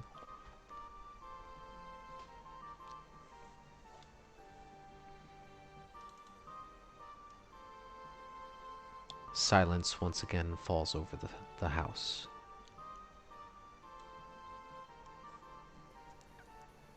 Ugh. I think there's a nursery over there. When do you want to check it out? I'm trying to look through this other stuff.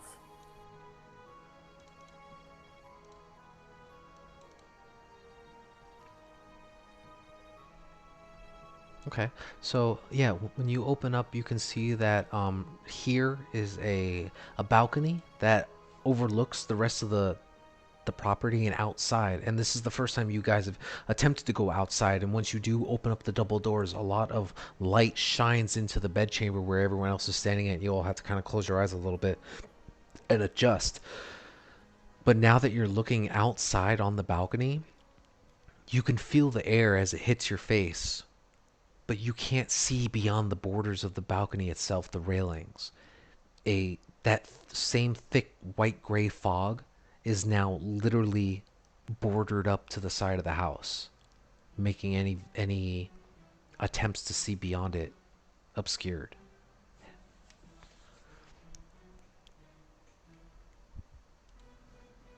The smaller chamber directly next to it contains, as Perry had mentioned, a what appears to be some form of nursery.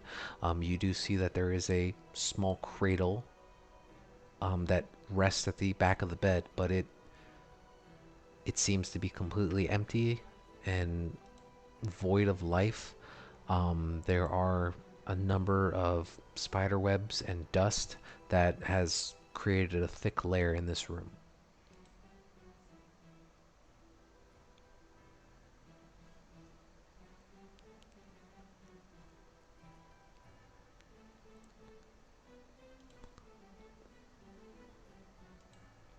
What do you guys want to do?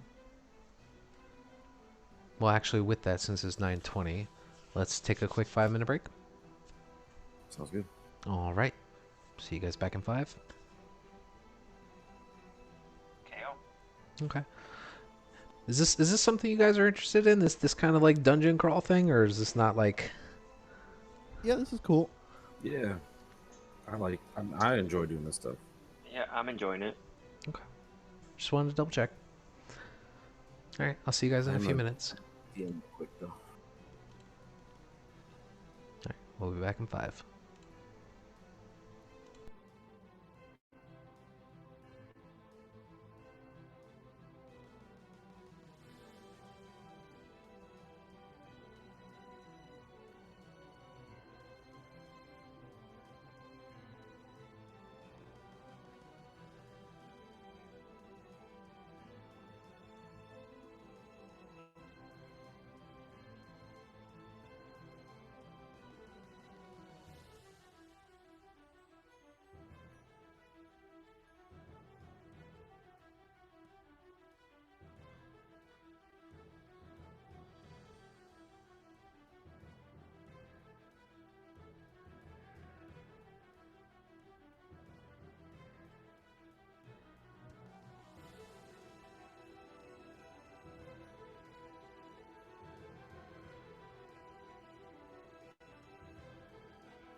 I'm back.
Oh, it might help if I turn my mic on.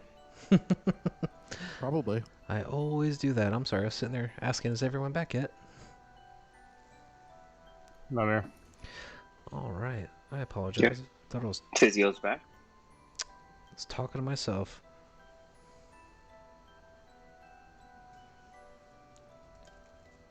I can just picture you like getting all mad over there, like, why isn't anyone back?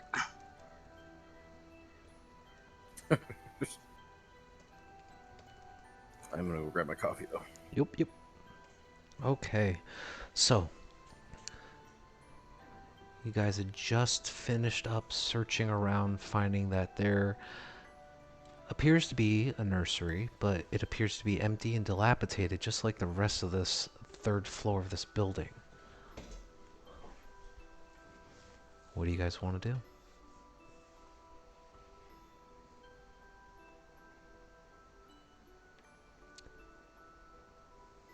And sorry to the stream if you guys heard a loud cut when I turned my mic back on.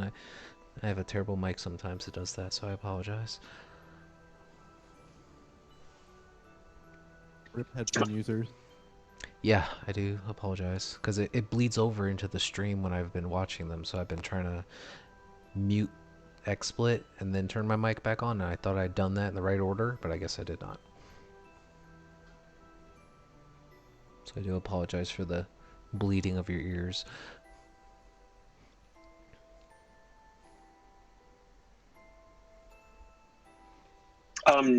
No signs of like a scratch, like a creature scratches or commotions or anything like that so far. Make a perception check for me.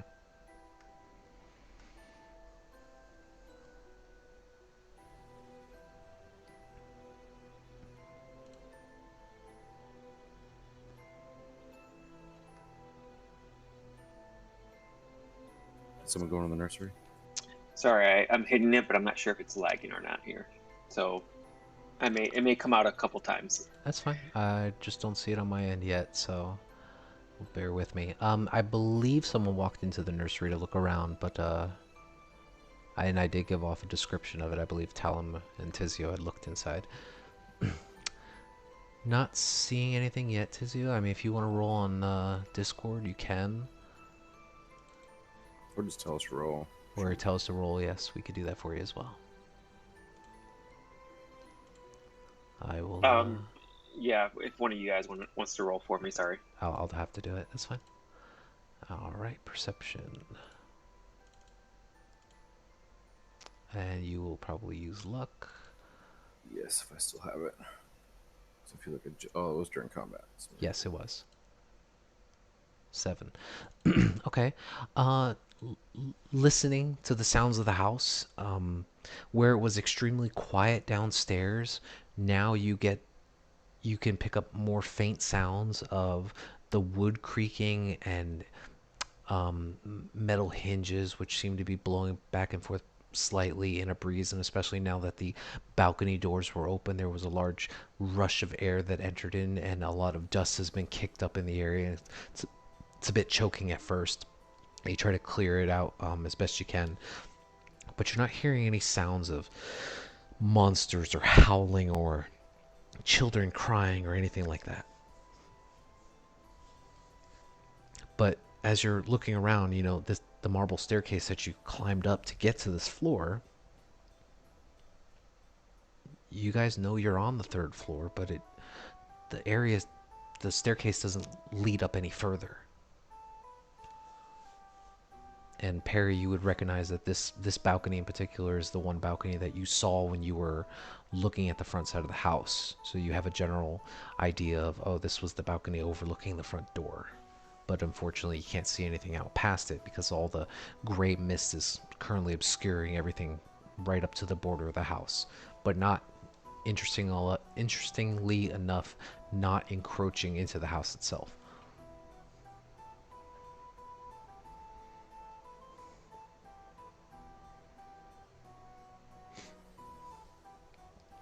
Harry will inspect this mirror now. Yeah, go ahead and make a investigation check for me. Oh, I should just stop doing this. Okay. So taking a look at the mirror there, let's see here.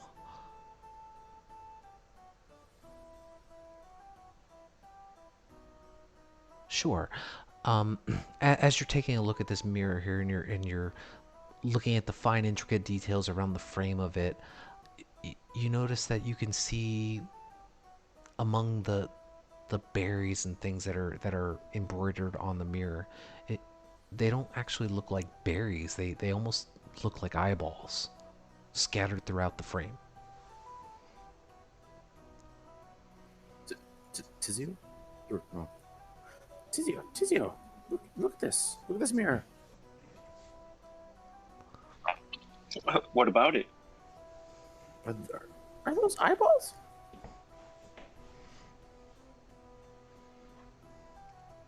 Yeah. Yeah, I think you're right. I'm gonna inspect it and see if there's anything weird about it, I guess. Sure, definitely, yeah. Go ahead and roll an investigation check. Yeah, can you roll investigation check? I sure can. Oh, I totally picked the wrong module. All right. Good to know, guys. Good to know. No, right. Actually, right now, for some odd reason, like I can't even load the website for some reason. So it's not I'm even that it this yeah, morning. it's totally it's because when and like I said before, like I if I run dynamic lighting on my laptop, it doesn't load at all. So I do apologize. My home computer's way better. Um well, I will adjust that in the future. You rolled a 23. Amazing. So as you're looking at this finely carved full height mirror that's right next to the wardrobe, you can see the details that Perry was pointing out, and that all of the berries and the leaflets that are embroidered around the edges of the frame, they're not berries or leaves or twigs at all. They actually appear to be bones and eyeballs of some sort. It's very off-settling, and as you kind of brush off some of the dust on a piece of the edge frame of the frame, it actually shifts ever so slightly, and when you grasp your hand onto it, it pulls back and it reveals a door. Well, that was unexpected. There's a door over here, guys. Any more books? No, thank goodness. I was starting to get worried. We'd have to go away if we go back down. So taking a look inside, you actually see a very narrow staircase that appears to be leading up. Very very obscured with cobwebs and dirt and debris and dust, and it's very rickety and loud as you step on some of the stairs, but it appears to be leading up further into what you would imagine would be the fourth story of this building. Clarion, can you lead the way? I think the rest of us are worse for wear. Sure. Hey, who's the most hurt? Me, probably. Maybe Tizio, I don't know. Me and Tizzy are about even, I think. And then Out of 15, I'm at 7. I believe I'm at 9. Who's at 7? Sorry. Tell him. Alright, Tom. Boom, cure wounds.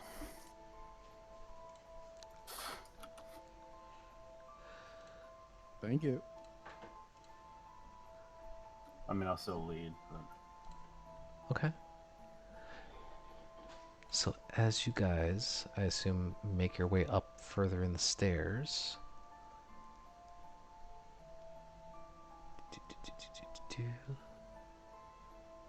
let's bring you over.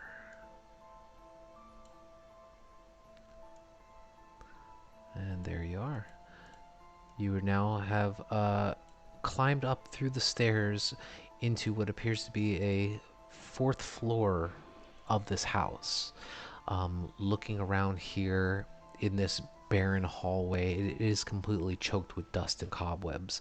You see several doors strewn about in various directions here on this floor.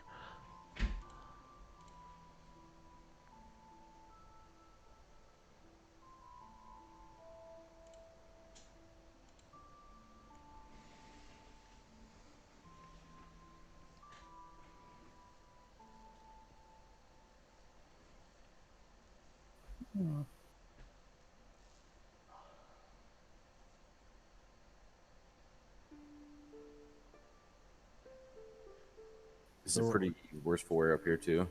Yes, so the further up you go into this attic area, every step you guys are taking, loud creaks and moans from the floorboards beneath you let off this unsettling, eerie kind of as you guys are making your way, footstep on hard wood as you just traverse the area.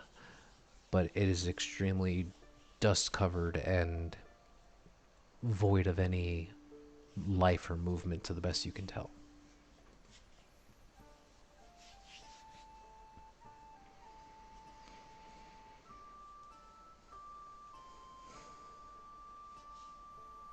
I'll peek in this northern room here. Okay. Yeah, so as you approach the doorway, it doesn't appear to be locked, and you're able to push it open with a loud creak. And this web-filled room contains a slender bed and a nightstand. You can see a rocking chair in the corner, another empty wardrobe, and a small iron stove. Other than that, there isn't too much detail to make out. But you are welcome to make a perception check if you like. Sure.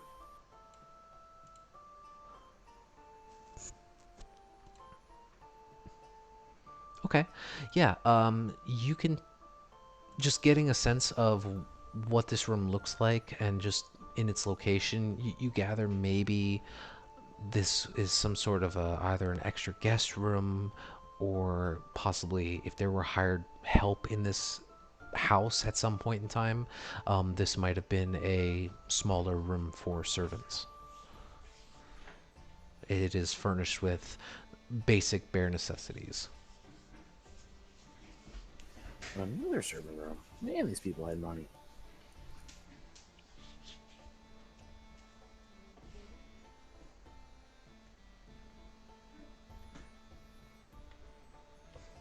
I wonder what guild they belong to.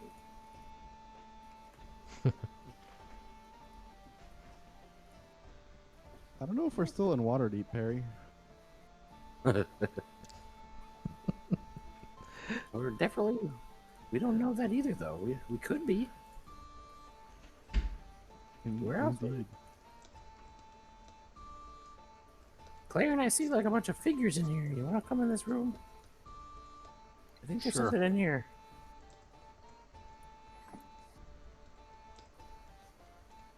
To that south. It's like right in here. Into the southern room there with all the white stuff. Yeah. Okay, give me 1 second.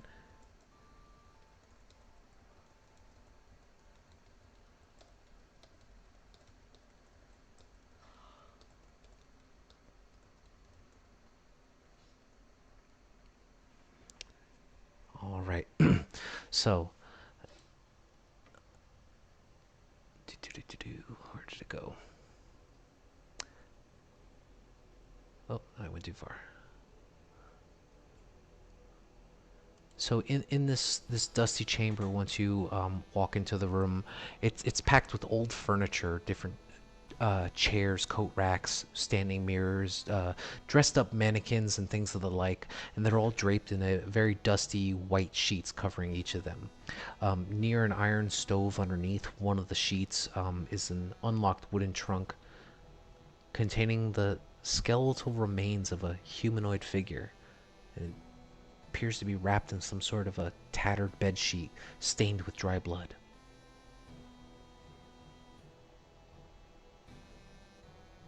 I'm not seeing anything. Where you at? Well, I'm in that room. You don't have the well, you should still have vision from. Well, now it just popped up. Okay, sorry, might have just Maybe loaded there's a slow. weird background going on.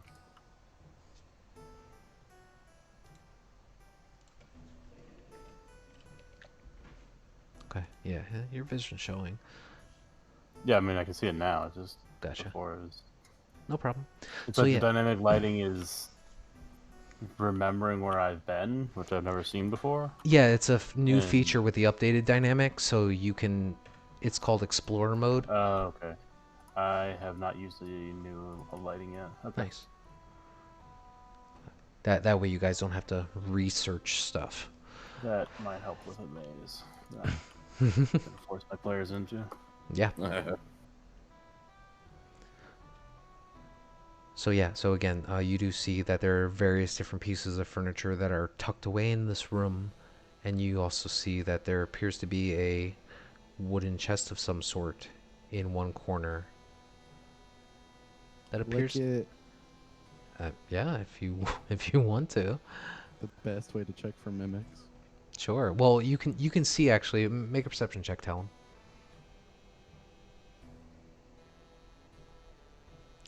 Yeah. I mean, nothing looks out of place as far as the box itself goes, but you can see that the lid to the box is not completely shut, and you can see that there is um, a white sheet that is currently like wrapped up and stuffed in there that is soaked with what you can tell to the best of your knowledge blood.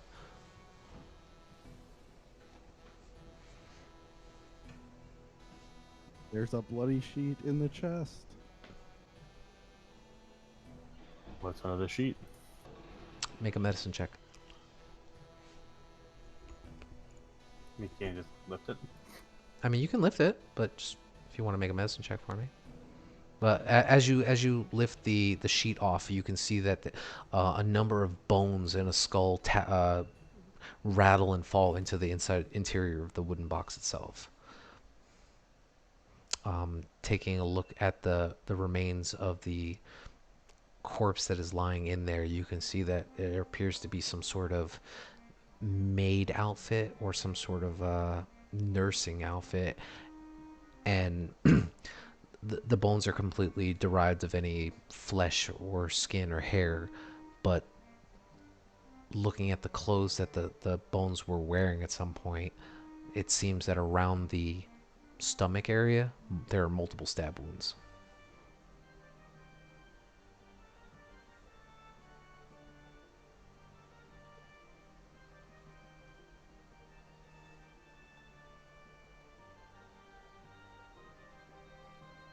It's just a flesh wound.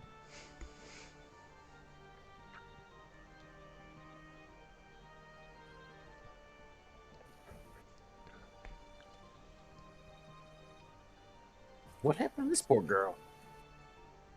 Looks like she was stabbed. Why would they kill her own poor servant? Makes no sense. Maybe she delivered the soup late. You can make a medicine check if you like, Talum. Oh, Check the soup slate. save me, Perry.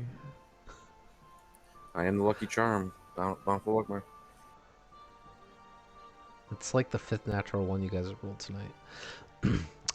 Yeah, so with Calarian's help, he points it out to you from his looking at the remains here, and you see the same identifying things as well. This whoever this person was, the clothing that was covering these bones just had multiple stab wounds in the stomach region.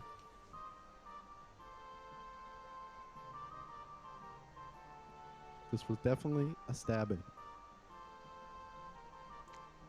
Inconclusive if it was soup related.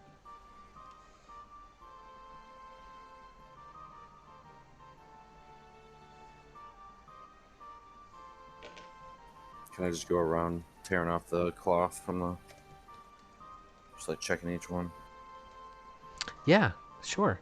You take some time and you start going through the furniture and remains there, and you can see that there are a couple mannequins, a couple well-crafted pieces of furniture, and you take a look at them, and they look extremely well made and expensive, although have not been properly treated for long bouts of misuse like it's been sitting in.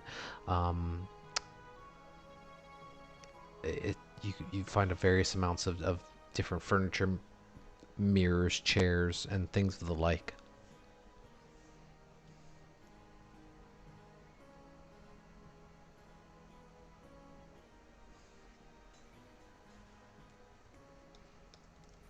hell? No kids here. More monsters for that fact.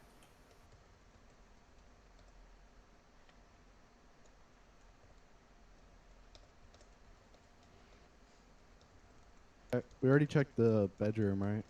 The northern one, yeah. Just checking going to the south one. Sure. Going to the bedroom in the south, you find another extremely dusty chamber packed with. Oh, no, wrong one. Yep. You find another very dusty chamber room, which contains a slender bed, a nightstand, a small iron stove. There's a writing desk here with a stool, another empty wardrobe, and a rocking chair.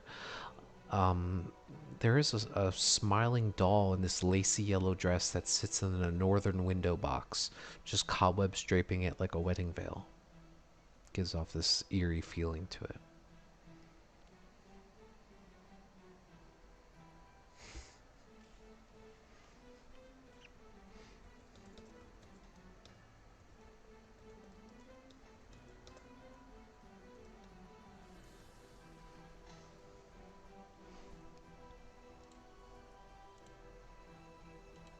Cobweb, wedding veil.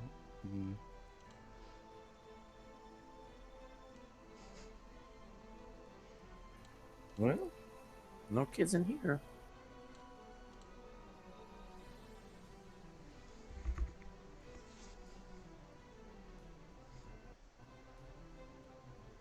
So there's a dollhouse.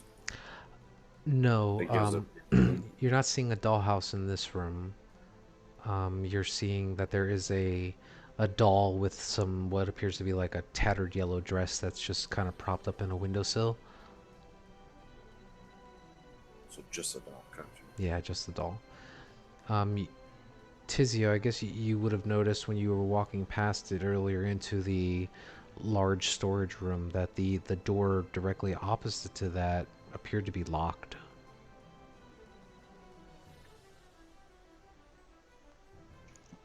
Can I try to unlock it? Do you have a thieves' tools? I believe I can't load it up, but I believe I do. Yes. Let me check for you. Yes, you do. Alright, so I will roll a dex check for you, plus your proficiency. Oh yeah, very nice. 22. And someone has a crowbar. Yeah, so you guys are able to, going up here, take a look at this one remaining room on this final floor. The only locked door in the room in this entire house so far. And Tizio takes a moment to just tinker with it a little bit. And the door clicks and slides open. Child's play, I swear. When you guys step into this room, it contains a bricked up window flanked by two dusty wood frame beds, about the size for children. Closer to the door is a toy chest with windmills painted on the sides, and a dollhouse that's a perfect replica of this dreary edifice in which you stand.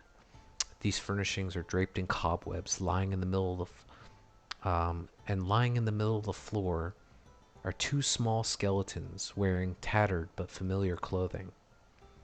The smaller of the two cradles a stuffed doll that you also recognize.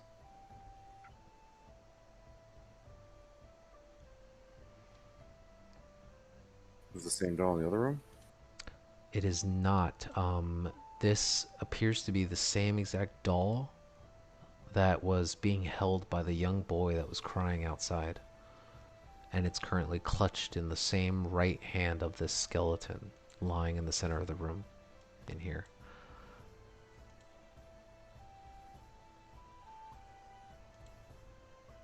None of us can get in, it looks like. If Oh, I'm sorry. That's my dumb fault. I forgot to remove the room.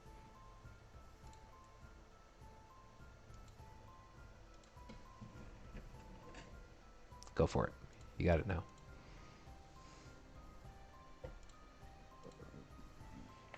Can I like grab the doll or anything?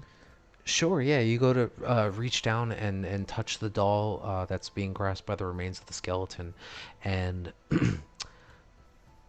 these two figures apparate just slightly above, hovering above these skeletons, and they look over at you, and they resemble very much the same boy and girl that you met outside. And she goes, "Please don't touch our stuff." Oh, It- sorry. Oh, you poor child. You poor, poor children. Yes, we know that our parents left us here to starve. We don't know what's become of them, but they've always kept us here like prisoners. They weren't always the best of parents, and you can see that the younger boy is just kind of nodding slowly, looking at the group of you.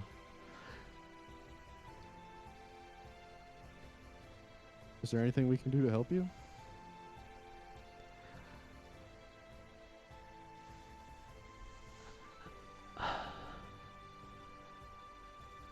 I can only imagine that our parents kept us up here to protect us from the monsters in the basement. And I guess their neglect is leaving us locked in here. We just died from hunger. I imagine if someone were able to make their way into the basement and get rid of that monster our parents have always warned us about, maybe then we can finally move on and be free. You describe this monster? I've never seen it myself, and you see that the younger boy just kind of not like shakes his head as he's not able to describe it either. He's like, our parents always kept us locked up here. We barely ever roamed the house. Most of our food was brought to us, and then, well, after some time, people stopped coming. We didn't know what to do. We couldn't open the door. We couldn't climb out the window. We were just trapped. But look, and you watch as the older of the two, the girl, she slowly floats over towards the dollhouse that's resting in the back corner of the room. Do you see here? There's a secret door to the basement. It's here in the attic. And she points out to you that there is a secret door, and you can see this dollhouse.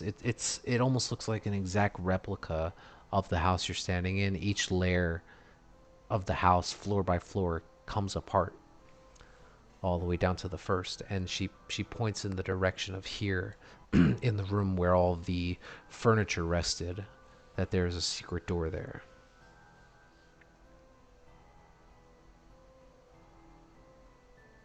Okay. If you take that stairwell down, it leads into the basement.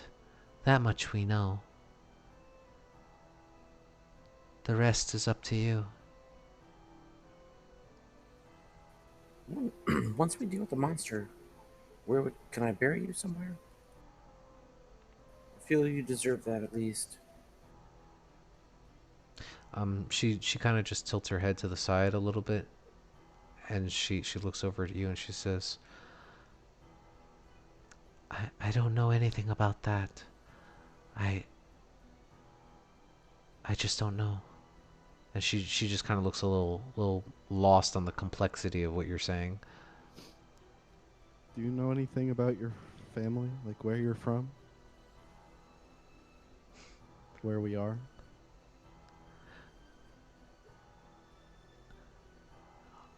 Um, well, from the time that I've spent here before my parents decided to lock us in the room, I mean, we've always known this town to be, and you watch as she goes to speak, and her mouth is silenced.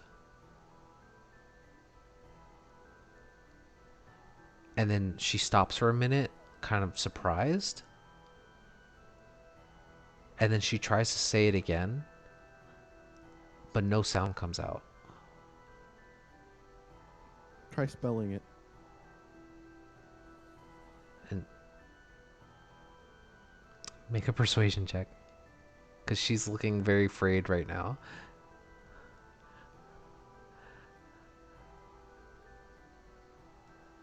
So she looks at you and she kind of just she shakes her head slightly left to right, and she's like, I don't understand.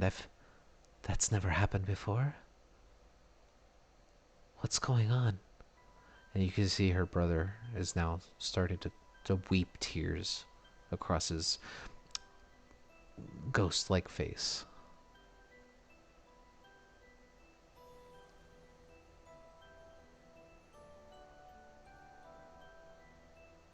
Oh, you poor things. We will deal with your monster and find your parents if they live. Although, how long have you been dead, child? I I don't know. We've been here for longer than we can remember, really. We never really were keeping track of time or things like that. Um, the last I remember, I was celebrating my 13th birthday. My brother, he's only 8. Other than that, I couldn't tell you how long we've been here. Locked in this room. And your names? My name is, Rosa Valada. I said that all wrong. Hold up. Because I have it.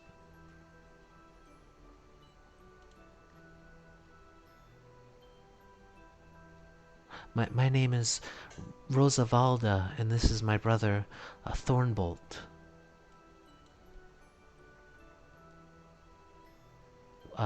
We are members of the Durst family. Our father, Gustav, and mother, Elizabeth, they were the ones that decided to keep us here. We only saw our brother, Walter, once, and then they were shouting, and then we didn't see him again.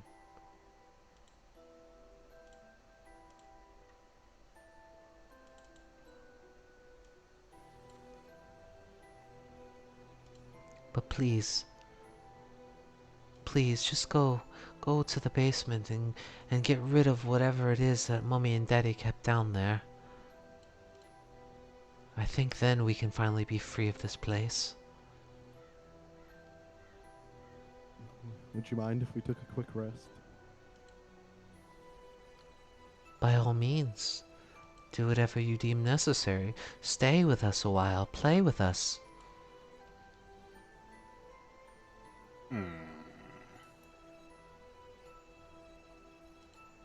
And you see as like the boy tries to hold out his doll and shake it left to right as if it's dancing.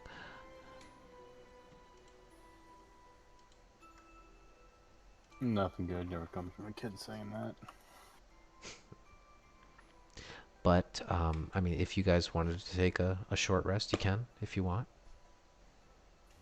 I do want a short rest. I'm a big proponent of the short rest game.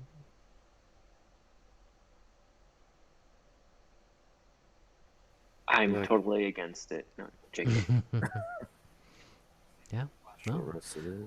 Okay, yeah. So as you guys sit there and you listen to some of the random stories that Rose Valada and Thornbolt tell you, we will call that for the evening. No.